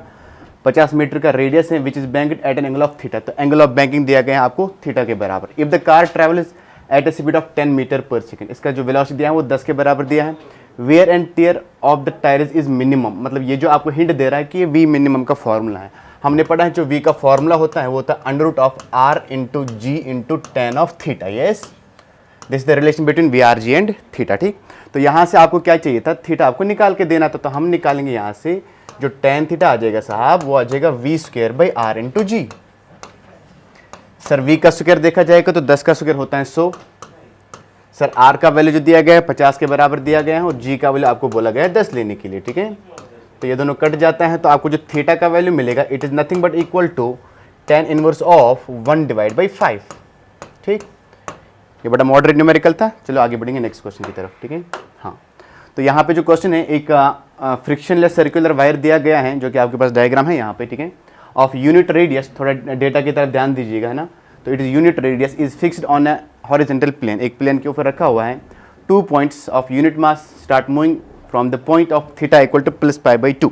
तो यहाँ पे देखो, ये थीटा जो होगा ये यहाँ से स्टार्ट कर रहे हैं, +π/2 के हिसाब से स्टार्ट कर रहे हैं, ठीक। जा कैसे रही है, with the identical uniform angular speed, मतलब ओमेगा जो है भाई साहब वो सेम दिया गया है, इन द अपोजिट डायरेक्शंस, मतलब दोनों जो जा रहे हैं वो एक दूसरे के अपोजिट दिशा में चल रहे हैं। इसका मतलब यहाँ का पार्टिकल इधर चल रहा होगा और यहाँ का पार्टिकल इधर चल रहा होगा, ठीक है। तो मेरे को निकाल के देना है which of the following figure. अच्छा, फिर ये क्या बता रहे हैं, वो जो मीट कर रहे हैं थीटा इक्वल टू -90 पे बी पॉइंट पे मीट कर रहे हैं, मतलब यहाँ से आते आते यहाँ पे कहीं पे मीट कर रहे हैं। फिर ये क्या बता रहे हैं कि which of the following represent the total linear momentum. आपको निकाल, इस सिस्टम का जो लीनियर मोमेंटम होगा वो थीटा के रेस्पेक्ट में कैसे चेंज हो रहा है। पहले अगर दिमाग से देखा जाएगा, इसके पास इधर होगा mv, इसके पास इधर होगा mv, मतलब इनिशियल केस पे जो दोनों का जो नेट मोमेंटम होगा वो अपोजिट दिशा में तो 0 करेगा, थीटा इक्वल टू 90 पे। तो अगर मैं यहाँ पे देखूँ थीटा इक्वल टू 90 पे आपका मोमेंटम 0 कहाँ पे कर रहा है, थीटा इक्वल टू 90 पे 0 तो नहीं हो रहा है, थीटा इक्वल टू 90 पे 0 तो नहीं हो रहा है, थीटा इक्वल टू 90 पे 0 तो नहीं बन रहा है। तो थीटा इक्वल टू 90 पे देखा जाएगा तो option number 4 will be the proper answer. लेकिन यहाँ पे देखा जाएगा, अगर हम इसको थोड़ा आगे बढ़ेंगे, कि यहाँ पे अक्सर कंफ्यूजन क्या होता है कि ये वाला ग्राफ और ये वाला ग्राफ में हम ग्राफ का नेचर कैसे डिसाइड करेंगे, वो एक बार देख लेते फटाक से, ठीक है। हाँ, तो इन्होंने क्या बता दिया है, मैं यहाँ पे इसको सॉल्व कर रहा हूँ। देखो यहाँ पे एक सर्कुलर ट्रैक है मेरे पास, तो शॉर्टकट में आंसर आपने देख लिया, कितना आएगा इसका आंसर है ना, 90 पे मोमेंटम 0 करेगा इसका नेट मोमेंटम सिस्टम का, वो हमने बता दिया। तो यहाँ पे देखो किसी थीटा एंगल पे मैं इसको ये ले रहा हूँ, यहाँ पे एक पार्टिकल जो होगा आपको पता जो उसका नेट मोमेंटम होगा वो तो टेंजेंशियल होगा, मतलब ये जो होगा साहब ये mv होगा। तो इनके हिसाब से जो हम थीटा मान के चलेंगे वो तो आपने को थीटा यहाँ पे लेके चलना है। Very good. तो हम दिमाग लगा दिया कि थीटा अगर यहाँ पे है साहब, यहाँ पे हम इसके 2 कंपोनेंट निकालेंगे। अगर ये थीटा ये होगा मेरे पास 90, तो दिस इज 90 माइनस थीटा, ये टेंजेंट और रेडियस 90 पे होता है, तो ये जो होगा साहब ये भी मेरे पास क्या होगा, ये थीटा होगा। इसका मतलब नीचे गिरेगा साहब कितना, mv cos थीटा। सर सामने की तरफ कितना गिरेगा, सामने की तरफ गिरेगा mv sin थीटा। बहुत बढ़िया। तो होगा कुछ इस तरह से, जब आप यहां पे पार्टिकल लोगे, सिमिलर पार्टिकल यहां पे चलेगा, इसका एंगल ये थीटा होगा, इसका मतलब इसका भी यहां पे कंपोनेंट कितना होगा, that is mv sin theta. अरे भाई, और नीचे जो होगा इसका वो भी होगा मेरे पास mv cos थीटा। तो नीचे की तरफ देखा जाएगा तो it is nothing but mv cos theta.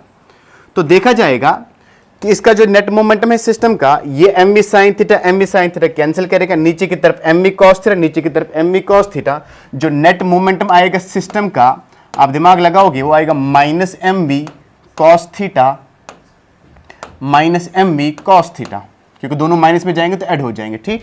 तो लिखा जाएगा इसको -2mv cos ऑफ थीटा, साथ में करेंगे j कैप, क्योंकि हम मोमेंटम लिख रहे हैं, ठीक है। तो देखा जाएगा कि जो मोमेंटम का डायग्राम है वो तो कॉस का फंक्शन होना चाहिए। देखो मेरे पास आराम से, अगर मैं इसका ग्राफ लगा दूंगा तो यहाँ पे कंफ्यूजन जो है इसको थोड़ा क्लियर कीजिएगा प्लीज। यहाँ पे क्या थोड़ा क्वेश्चन को घुमा के दे दिया था, ठीक है। हाँ, तो इसका मतलब कॉस के हिसाब से ग्राफ तो यही जाना चाहिए सर, क्योंकि कॉस का ग्राफ हमने पढ़ के रखा है, तो ये वाला ग्राफ होता है। मैंने बता दिया कि ग्राफ तो यही होना चाहिए कॉस का। अब यहाँ पे देखूंगा मैं कि ग्राफ यहाँ पे आपको दिख रहा होगा, आप इसको टिक करेंगे। लेकिन मेरी बात समझो, ये जो एंगल होता है साहब ये 0 होता है, क्योंकि 0 पे कॉस मैक्सिमम होता है। फिर ये जो होता है ये π/2 होता है। अरे यस और नो, यस, क्योंकि जब आप 0 लगाओगे, यहां पे देखो, जब आप 0 लगाओगे कॉस में, जब आप 0 लगाओगे, अच्छा पहले 90 लगा, अगर ये 90 लगा दोगे तो क्या मिलेगा, 90 पे तो 0 मिल रहा है, क्या cos 90 0, तभी तो इक्वेशन सेटिस्फाई हो रहा है। इसका मतलब यहां पे देखोगे आप, ये ग्राफ जो है ये 90 पे हो रहा है और 90 पे मैक्सिमम दे रहा है, 90 पे 0 आना चाहिए। इसका मतलब ये वाला ग्राफ उस हिसाब से गलत होता है। इन्होंने क्या किया है, इन्होंने ग्राफ को असल में यहां से शिफ्ट करके, इन्होंने ग्राफ को जो लिया है, ग्राफ को इन्होंने कुछ इस तरह से लिया है, इन्होंने आपको बता दिया है, ये ग्राफ देख लो भाई, ये भी तो कॉस का ही ग्राफ है, बस दिक्कत ये है जब मैं कॉस का ग्राफ 90 से स्टार्ट करूंगा तो ऐसे दिखेगा, कॉस का ग्राफ 0 से स्टार्ट करूंगा तो ऐसे दिखेगा, ठीक। हाँ, तो यहां पे वही चीज किया था इन्होंने, कॉस का ग्राफ जो था वो 0 पे ना स्टार्ट करके 90 पे स्टार्ट किया था, तो कॉस का ग्राफ जब 90 से स्टार्ट होगा तो it will look something like question number option number 4, ठीक। हाँ, चलिए नेक्स्ट क्वेश्चन क्या है मेरे पास, 3 आइडेंटिकल डायोड्स दिए हैं, पीएन जंक्शन डायोड्स दिए हैं, D1 D2 D3। इनका जो मेरे पास डिप्लेशन रीजन है, तो D1 को दिया गया है, इनका जो डिप्लेशन रीजन होगा वो होगा मेरे पास W1, इसका विड्थ जो होगा, ठीक। और D2 जो दिया गया है it is something equal to, इसका जो विड्थ होगा साहब वो W2 होगा, और D3 के जो रेस्पेक्ट में होगा वो होगा मेरे पास W3। अब यहां पे क्या देखूं मैं, सर D1 जो है वो तो फॉरवर्ड बायस में है, बिल्कुल सही है, और D3 को ध्यान से देखोगे तो वो तो रिवर्स बायस में है, बिल्कुल सही है सर। तो फॉरवर्ड बायस में, रिवर्स बायस, मेरे को बताओ जो W2 है सर दिख तो वो फॉरवर्ड में रहा है पर वो आगे से कनेक्ट नहीं है, इसका मतलब इसकी जो डिप्लेशन रीजन पे कुछ फर्क नहीं पड़ेगा क्योंकि करंट ही नहीं जाएगा वहां से। यस, इसका मतलब फॉरवर्ड बायस में क्या होता है, तो करंट को ये फॉलो करा देगा, तो जो इसका जो आ जाएगा W1 जो आ जाएगा साहब वो स्मॉलेस्ट आ जाएगा, क्यों, क्योंकि करंट को पास करा रहा है फॉरवर्ड बायस में, ठीक, बिल्कुल सही है सर। और जो W2 है इसमें करंट नहीं जा रहा तो रिमेन सेम, इसके ऊपर डिप्लेशन रीजन कोई फर्क ही नहीं पड़ेगा, इट रिमेन्स सेम, करंट को ही फॉलो नहीं करा देता है। इसका मतलब ये होगा जो रिवर्स बायस में है इसका जो डिप्लेशन रीजन होगा W3 it should be greatest, ये सबसे बड़ा होना चाहिए कि करंट को फ्लो नहीं होना देता है। अगर मैं इसको यहां पे ऑर्डर बनाऊं तो क्या हो जाएगा sir, W3 depletion region of 3 number सबसे बड़ा W2 से, वो उससे बड़ा किससे, W1 से, this will be the order of W1 W2 and W3। चलिए ये बड़ा इजी क्वेश्चन था, हम आगे की तरफ चले जाएंगे, ठीक है। नेक्स्ट क्वेश्चन इज आपके ऑप्टिक्स से दिया गया है, क्वेश्चन को मैं आपको समझा दूंगा, 2 लेंसेज का कॉम्बिनेशन दिया है, एक को दिया गया है L1, एक को दिया गया है L2, ऑब्जेक्ट रखा है 30 सेंटीमीटर सामने, कॉन्वेक्स के सामने ऑब्जेक्ट रखा हुआ है, तो 30 सेंटीमीटर दिया है, दोनों का जो गैप दिया है वो 3 सेंटीमीटर दिया है। तेरे को याद है कि मुझे इस सिस्टम का क्या निकालना है, इमेज फाइनल कहां बनेगा। सिंपल सा लॉजिक बताऊंगा कि image formed by the first lens will act as an object for the second lens. तो बात बड़ी सिंपल है, तो पहले हम क्या करेंगे, L1 को हम रीड करके दे देंगे, ठीक। तो फॉर्मूला आपको लेंस फॉर्मूला का पता ही है, 1 डिवाइड बाई V1, V1 मतलब पहले का इमेज कहां पे होगा, minus 1 divide by U1, U आगे की तरफ है तो -30 is equal to 1 divide by focal length दिया गया दोनों का 10 के बराबर, ठीक। तो V1 को सॉल्व करोगे साहब आपको मिलेगा +15 सेंटीमीटर। यस, मतलब ये जो बनाना चाहेगा इमेज ये आगे की तरफ +15 सेंटीमीटर पे बनाना चाहिए, ठीक। इसका मतलब यहां से यहां गैप कितना, ये तो 3 का है, इसका मतलब यहां से अगर रे ऑफ लाइट जाएगा तो वो 15 सेंटीमीटर पे मीट करना चाहिए, कुछ समथिंग लाइक दिस। लेकिन अगर आप दिमाग लगाओगे इसके लिए वो क्या करेगा, ऑब्जेक्ट काम करेगा। अब इसके लिए ऑब्जेक्ट कितना दूर है, यहां से यहां 15 सेंटीमीटर है, क्योंकि इसने बना दिया 15 सेंटीमीटर माइनस करोगे 3, तो ऑब्जेक्ट फॉर द सेकेंड जो होगा फॉर L2, सोचो मेरे पास बड़े आराम से, फॉर लेंस नंबर 2 जो ऑब्जेक्ट लोगे आप वो 15 नहीं आएगा, वो यहां से लेना पड़ेगा आपको। इमेज तो इसने बना दिया 15 आगे, तो 15 तो यहां से हो, तो यहां का डिस्टेंस होगा, लेकिन मुझे यहां से देखना है, तो यहां से यहां जो होगा वो ऑब्जेक्ट होगा, तो उस 15 में से माइनस करूंगा मैं 3, तो मेरे मिलेगा 12, लेकिन सामने की तरफ होगा तो +12 होगा वो, ठीक। चलो इसको थोड़ा ऐसे लिखता हूं, आपको समझ आ जाएगा। इसको लिखा मैं +15 साहब, इसको लिखेंगे हम +15 माइनस करेंगे 3 के साथ, तो आपको मिलेगा +12 सेंटीमीटर। बस हो गया, लगा लो क्या सर, फॉर्मूला लगा देंगे, 1 डिवाइड बाई सेकंड का इमेज माइनस 1 डिवाइड बाई उसका ऑब्जेक्ट डिस्टेंस +12 पे होगा, ये प्लस ही लेना है क्योंकि object will be virtual for this, इस साइड ऑब्जेक्ट होगा, इज इक्वल टू साहब 1 डिवाइड बाई फोकल लेंगे, दैट्स इक्वल टू -10, क्योंकि ये कॉनकेव है। यस और नो, यस सर। इसको सोल्व करेंगे तो 1 divide by V2 will be equal to 1 divide by 12 minus करेंगे 1/10 से, सर ये जो आ जाएगा ये आ जाएगा -2 डिवाइड बाई 120, तो जो V2 होगा ये आपका निकल के आ जाएगा -60 सेंटीमीटर।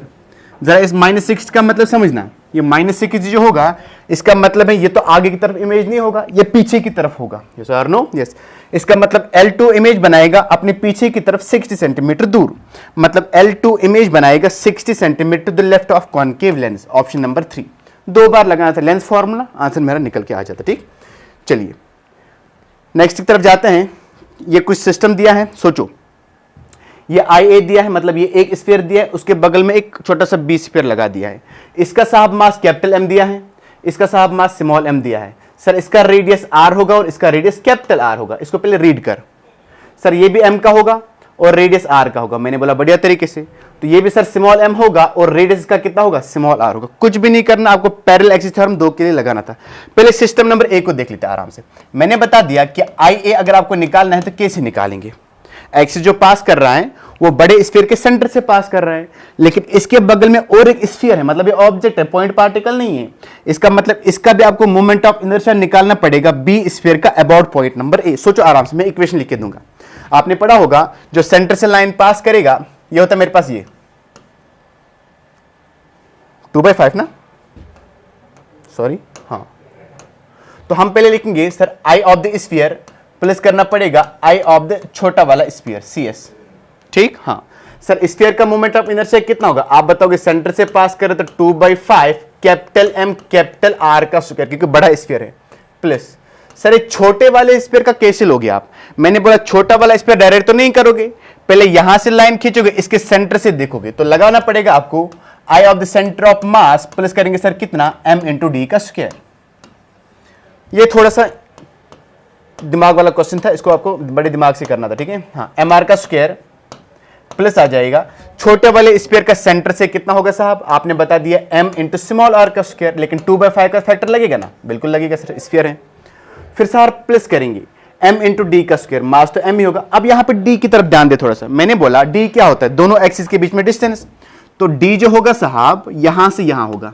तो what is this d, this is capital R plus small r, this is d capital R plus small r। तो यहां पे लिखा जाएगा सर ये जो आ जाएगा capital R plus small r का whole square, this is IA।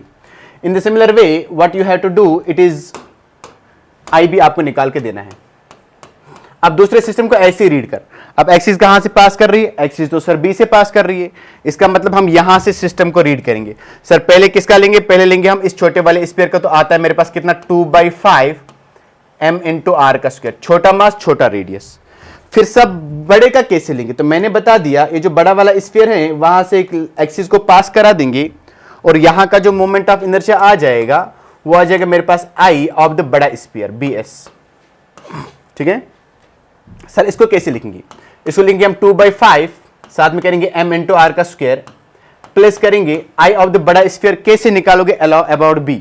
तो I ऑफ द बड़ा स्फीयर जो होगा पहले होगा मेरे पास I centre of mass that is 2/5 m into R का स्क्वायर, बड़ा M बड़ा R plus m into D का स्क्वायर, मास तो सर m है कैपिटल M। सर उसका d कितना बनेगा, मैंने बोला एक पैरेलल लाइन है दूसरी पैरेलल लाइन है, दोनों के बीच में जो गैप आएगा वो होगा capital R plus small r का स्क्वायर।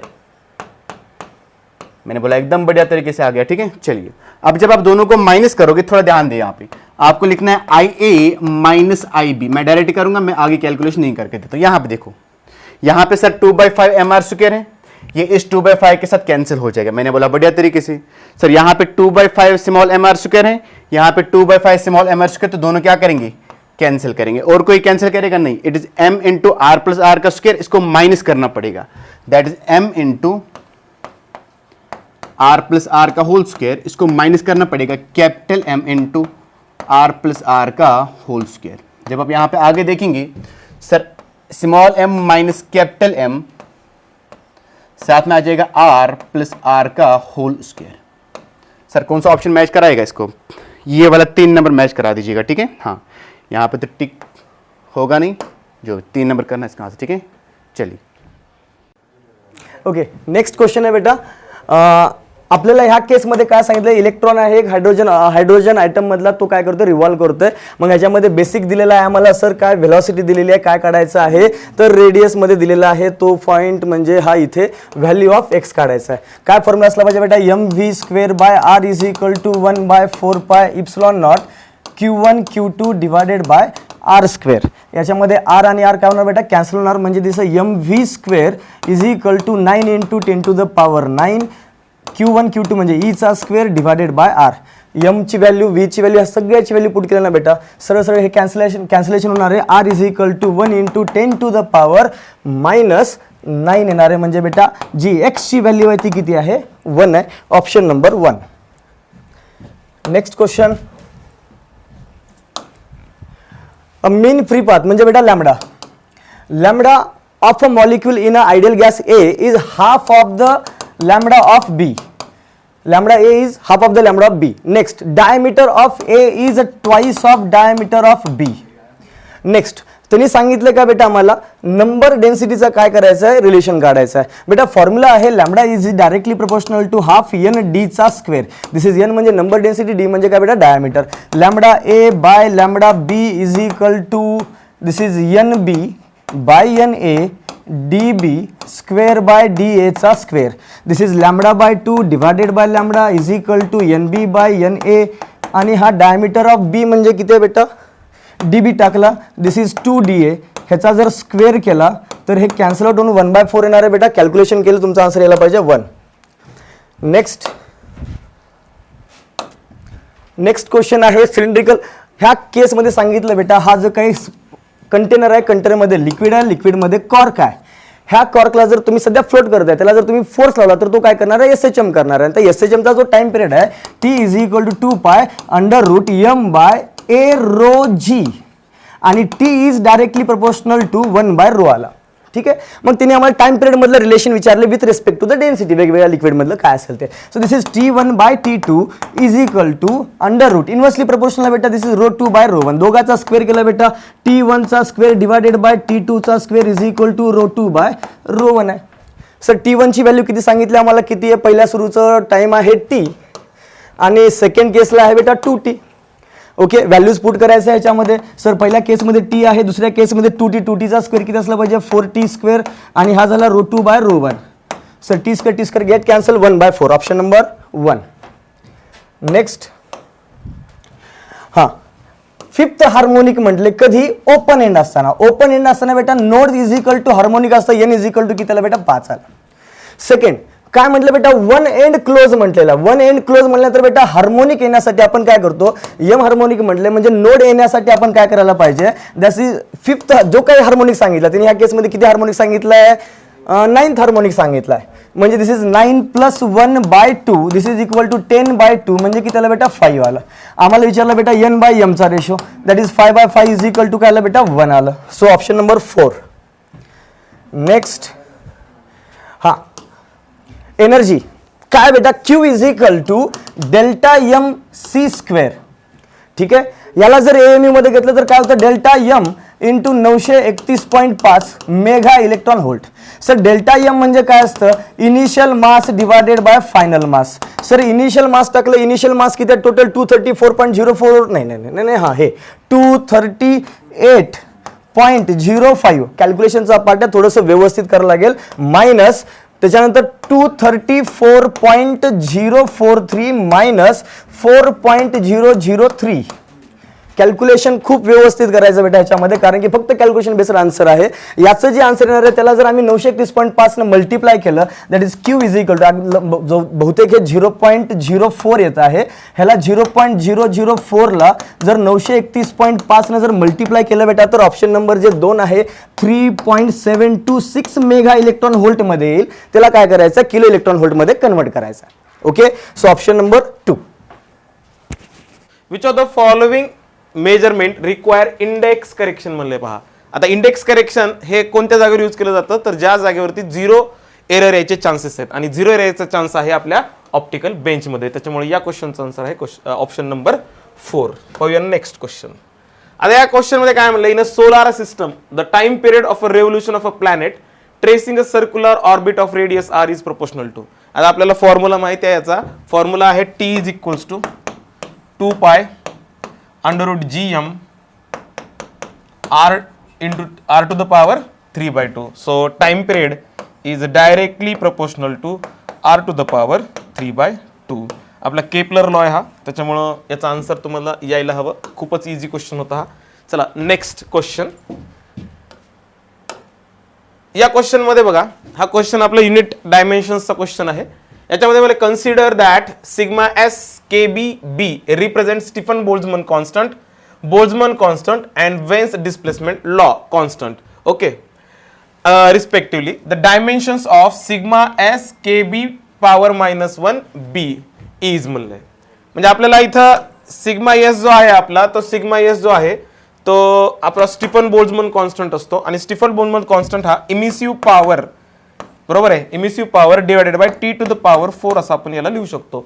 इमिसिव्ह पॉवर म्हणजे काय तर joule energy per unit time per unit area. आलं लक्षात? Energy per unit time per unit area आणि इथं आहे temperature to the power 4. Correct आहे. त्यानंतर आपला बोल्ट्झमन कॉन्स्टंट जो आहे त्याला आपण केबी म्हणतो. हा असतो energy per unit temperature. Energy per unit temperature आपण असं याला लक्षात ठेवू शकतो. त्यानंतर एनर्जी जी आहे ती असते जूलमध्ये आणि टेम्परेचरसाठी काय येणार आहे तर के येणार आहे. त्यानंतर वेन्स डिस्प्लेसमेंट लॉ मध्ये आपला बी जो असतो तो असतो लॅम्बडा इंटू टी आणि लॅम्बडा म्हणजे मीटर आणि टी म्हणजे काय केल्विन. करेक्ट आहे. तर आता यांना फक्त दिलेलं जसं आहे त्याच्यानुसार काय करून घ्यायचं आपल्याला अरेंज करून घ्यायचं आहे. तर अरेंज करत असताना सिग्मा एस के b to the power -1 into b आहे. राईट. तर सिग्मा एस काय येणार आहे आपला joule per second metre square T to the power 4 आहे. त्यानंतर के बी टू द पॉवर -1 आहे म्हणजे आपल्याला याचे खाली लिहायचे units joule per kelvin. Joule per kelvin. Right. आणि बी वरती आहे न्यूमरेटर मध्ये म्हणजे हे आलं metre into kelvin. Metre into काय आलं केल्विन. 1 मीटर काय झाला कॅन्सल झाला. जूल जूल काय झाला कॅन्सल झाला. इथला केल्विन टेम्परेचर म्हणजे केल्विनच असणार आहे आपला. केल्विन टू द पॉवर 4 आहे.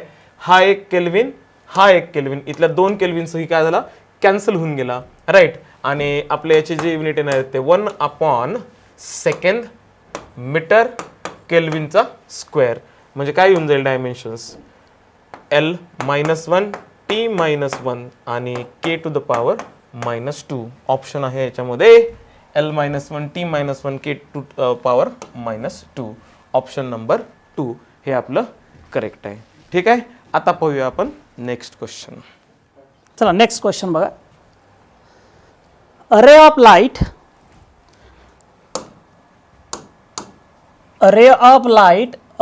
with a wavelength lambda is incident on the 3 different photoelectric cell, namely 1, 2, 3. The threshold wavelength of these photoelectric cells lambda 1, lambda 2 and lambda 3.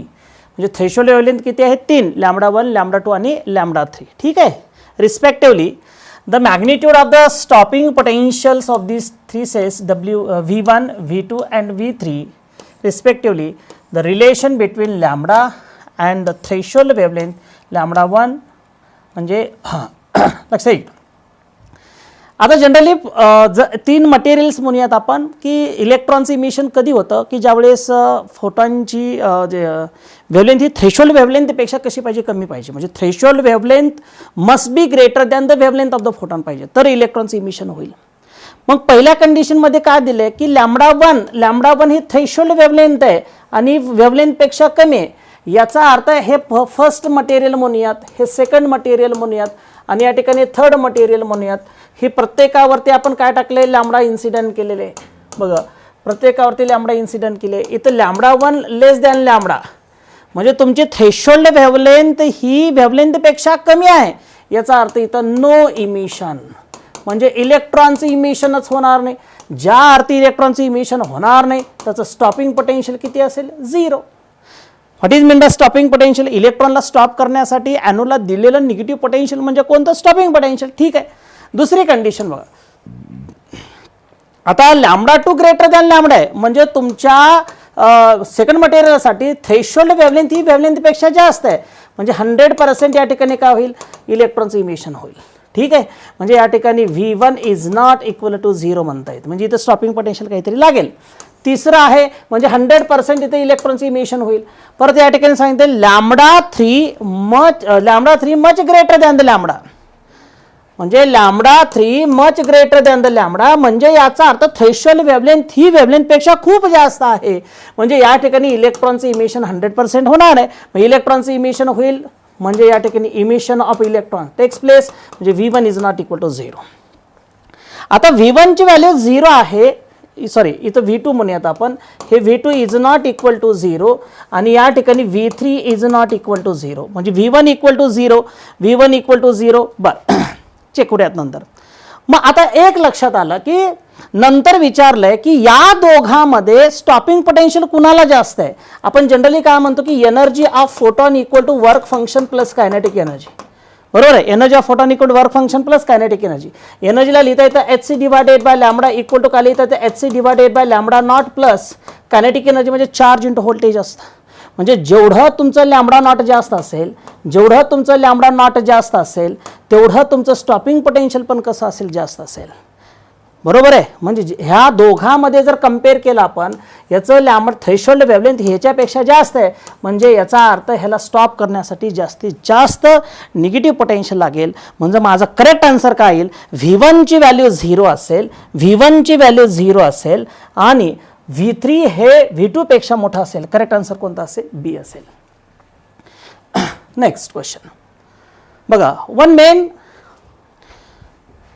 one main scale division of vernier caliper is equal to 1 millimeter and the number of divisions of the vernier scale is 10. ठीक है. When the both of the jaws of each of the touch each other, the vernier scale shift to left 0 to main scale in such a way that fourth vernier division coincide with the division of the main scale. म्हणजे आपण काय करतो, left साईडला shift करतो, left साईडला shift करतो म्हणजे या ठिकाणी निगेटिव्ह एरियाला चालू होतो. ठीक आहे. If the vernier calliper measure the length of the wire 1 centimetre, म्हणजे ह्याची रीडिंग किती आहे, 1 सेंटीमीटर आहे. The actual length of the wire बघा, एरर कसा आहे, निगेटिव्ह, आणि रीडिंग किती सांगते, 1 सेंटीमीटर. म्हणजे माझा येणारा आन्सर हे 1 सेंटीमीटरची रीडिंगपेक्षा कसं असलं पाहिजे, जास्त असलं पाहिजे. म्हणजे करेक्ट आन्सर कोणता असेल, 1 सेंटीमीटरपेक्षा जास्त, 1.04 सेंटीमीटर. ठीक आहे. नेक्स्ट क्वेश्चन नंबर 41 का म्हणते बघा. A point charge Q is place inside a cavity with a solid isolated conducting sphere. Consider the points A, B and C as shown in the figure where the magnitudes of the electric fields EA, EB and EC respectively. The points B, C and C are at the same distance from the center of the solid sphere. The correct options is. Questions काय म्हणले बघा की एक spear आहे. ठीक आहे. आणि इथे एक छोटीशी अशी कॅव्हिटी बनवली आणि कॅव्हिटीच्या सेंटरला एक चार्ज दिलाय आणि ह्या चार्जपासून आपल्याला इथे एका पॉइंटला इलेक्ट्रिक फील्ड काढायचं आहे आणि याच्यापासून इक्वी डिस्टन्स म्हणजे हा ए पॉइंट म्हणूयात आणि हा पॉइंट बी म्हणूयात.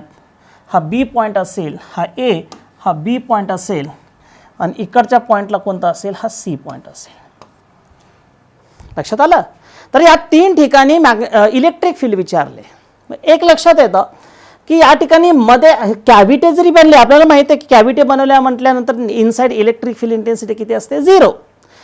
परंतु इथं काय आहे, कॅव्हिटीच्या सेंटरला चार्ज असल्यामुळं याचा अर्थ या पॉइंटला इलेक्ट्रिक फील्ड आहे, याच्यामुळं आपल्याला नाही म्हणता येईल, परंतु सेंटरला चार्ज आहे म्हणजे आपल्याला सांगता येतं EA is not equal to 0. लक्षात आलं. बरं, आता काय होईल बघा, सेंटरला प्लस क्या चार्ज आहे म्हणजे इथं काय होईल, -Q चार्ज इंड्यूस होईल आणि इथं प्लस चार्ज इंड्यूस होईल. म्हणजे याचा अर्थ टोटल चार्ज जर आपण या ठिकाणी बघितलं, त्याच्या सेंटरपासून येणारा जो टोटल चार्ज आहे आणि इथून इथपर्यंत जे टोटल डिस्टन्स आहे, चार्ज आणि डिस्टन्स दोघांचे कसं पण आहेत, सेम आहेत. म्हणून याचा अर्थ जेवढं बी पॉईंटला इलेक्ट्रिक फील्ड असेल तेवढं सी पॉईंटला असेल, परंतु एला किती असेल, इज नॉट इक्वल टू किती असेल, 0. म्हणजे आपल्याला असं सांगता येतं EA इक्वल टू 0 आणि EA is not equal to 0 आणि EB इक्वल टू काय सांगता येतं, EC. ठीक आहे. करेक्ट आन्सर काय असेल, 3rd असेल. नेक्स्ट बघा. In Giger-Marsen experiment, the number of scattered alpha particle n theta is plotted as the function of scattering angle theta. Which of the following options represent the correct plot? आपल्याला माहिती आहे की number of alpha particle scattered is inversely proportional to the sine to the power 4 theta divided by 2 आहे. हा general formula आहे. बर, आता आपण काय करूया, थीटाची व्हॅल्यू आपण काय करूया, थीटाची व्हॅल्यू जर 0 ठेवली म्हणजे या ठिकाणी साइन 0 ची व्हॅल्यू 0 म्हणजे number of alpha particle scattered is tends to काय, इन्फिनिटी होऊन जाईल.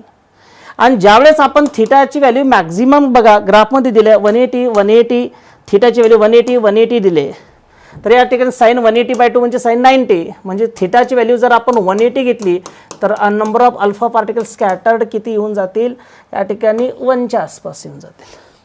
म्हणजे या ठिकाणी इन्फिनिटी टू 1 म्हणजे याचा अर्थ जसं अँगल इन्क्रीज होत जाईल तसं number of alpha particle scattered decrease होत जाईल. हे करेक्ट ग्राफ कोणासाठी सांगता येतं, तर 4th is a correct answer. Okay, चला नेक्स्ट क्वेश्चन बघा. 1 mole of an ideal monoatomic gas undergoes a cyclic process as shown in the figure. The total heat supplied to the gas is. आता आपल्याला माहिती आहे first law of thermodynamics माहिती आहे की for cyclic process बघा, for cyclic process delta यूची value किती असते, 0. बरोबर आहे, इंटरनल एनर्जी 0. आता डेल्टा यूची व्हॅल्यू जर 0 असेल तर जेवढी अमाऊंट ऑफ हीट सप्लाइड आहे तेवढंच अमाऊंट ऑफ काय होत असेल रे बाळांनो, वर्क डन होत असेल. याचा अर्थ वर्क डनचा फॉर्म्युला काय सांगता येतं, वर्क डन म्हणजेच या ठिकाणी एरिया अंडर कोणता ग्राफ आहे, पी व्ही ग्राफ असेल. P V graph area under का असेल, पी व्ही ग्राफ असेल. आता एरिया कसा कॅल्क्युलेट करायचा, हे बघ ही व्हॅल्यू आहे 300, ही आहे 100 म्हणजे या ठिकाणी किती आलं, हे 200, ही आहे 2, ही आहे 5 म्हणजे आलं हे 3. म्हणजे एरिया किती आलं सांगा, म्हणजे 200 × 3 याचा अर्थ किती आलं, 600 जूल. आणि जेवढं वर्क डन असेल तेवढंच या ठिकाणी काय सांगता येतं, हीट सप्लाइड सांगता येतं. तेवढी अमाऊंट ऑफ काय सांगता येतं, हीट सप्लाइड. तर करेक्ट आन्सर किती असेल, 600. ठीक आहे. नेक्स्ट क्वेश्चन बघा. Two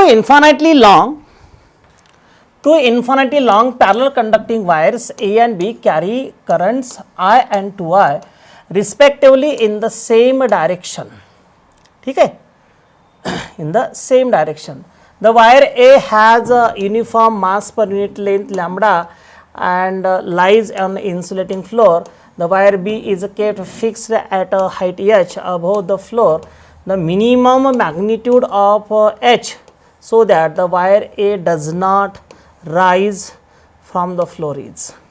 म्हणजे या ठिकाणी काय ते 2 वायर्स आहेत आणि या 2 वायरमधून जाणारा जो करंट आहे तो या ठिकाणी एकामधला हा कन्सिडर करूयात. The wire A has uniform lambda and lies on the insulated floor. या ठिकाणी ए म्हणूयात. बी की फॅक्ट ॲट बी जी वायर आहे ॲट हाईट कितीवरती आहे तर एच वरती आहे. ठीक आहे. आता ह्याच्यातून जाणारा करंट किती आहे आय आणि ह्याच्यातून जाणारा करंट किती आहे 2 आहे. मग या ठिकाणी मिनिमम हाईट किती असायला पाहिजे की जेणेकरून या ठिकाणी ते राईज नाही झाली पाहिजे. म्हणजे या ठिकाणी आपल्याला सांगता येतं या दोघांमध्ये जो फोर्स आहे तो फोर्स इक्वल टू फॉर्म्युला माहिती आहे μ0 × I1 I2 × L divided bye 2πr. Are म्हणजे काय लिहिता येतं एच सांगता येतं. आता फोर्स म्हणजेच आपल्याला काय सांगता येतं weight which is equal to μ0. पहिला करंट सांगता येतं आय, दुसरा करंट सांगता येतं 2I × L डिवायडेड बाय काय सांगता येतं 2πh. याच्यावर आपल्याला एचची व्हॅल्यू फाइंड आउट करता येतं. एच इक्वल टू किती आलं सांगा. हे 2 get cancel. H equal to H minimum म्हणावं लागेल. Therefore H minimum equal to μ0 × I² L divided by या ठिकाणी काय सांगता येतं पाय × M × G. आता याला डिवाइड करूयात कारण मास पर युनिट लेंथ त्यांनी लॅम्बडा कन्सिडर केलं आहे. Therefore H minimum which is equal to या ठिकाणी μ0 × I² divided by pi lambda × G. Correct answer μ0 I² pi lambda G. 3 is the correct answer. ठीक आहे. म्हणजे फोर्स हा weight balance करून टाकायचा. लास्ट क्वेश्चन बघा. The consider the spring mass simple pendulum. Consider the spring mass simple harmonic oscillator in 1 dimensions. The mass of the particle is m kg and the spring constant is k Newton per meter. At a given instant, the extension of the spring is x meter and the spring speed of the particle is v meter per second on the xv plane. If the graph v as the function of x of the circle, then the correct options is. SHM वरती questions आहे. आपल्याला generally माहिती आहे v equal to W under root of a² minus x² म्हणजे v divided by omega equal to under root of a² - x². v by omega इकडला root काढले की याचा स्क्वेअर बनेल a² - x². याचा अर्थ v² divided by omega square minus X minus इकडे plus झालं which is equal to A square. आलं इथपर्यंत. याचा अर्थ हे to satisfy equation of circle, to satisfy the equation of circle omega square must be equal to 1. Omega स्क्वेअरची value काय असली पाहिजे, 1 असायला पाहिजे. देअरफॉर ओमेगा स्क्वेअरची व्हॅल्यू जर 1 असेल तर आपल्याला माहीत आहे की के इक्वल टू काय असतं, एम ओमेगा स्क्वेअर असतं. Therefore k equal to m into 1. Therefore k equal to काय असेल m. Therefore spring constant equal to किती येईल, मास. देअरफॉर करेक्ट आन्सर कोणता असेल, थर्ड. Okay, thank you.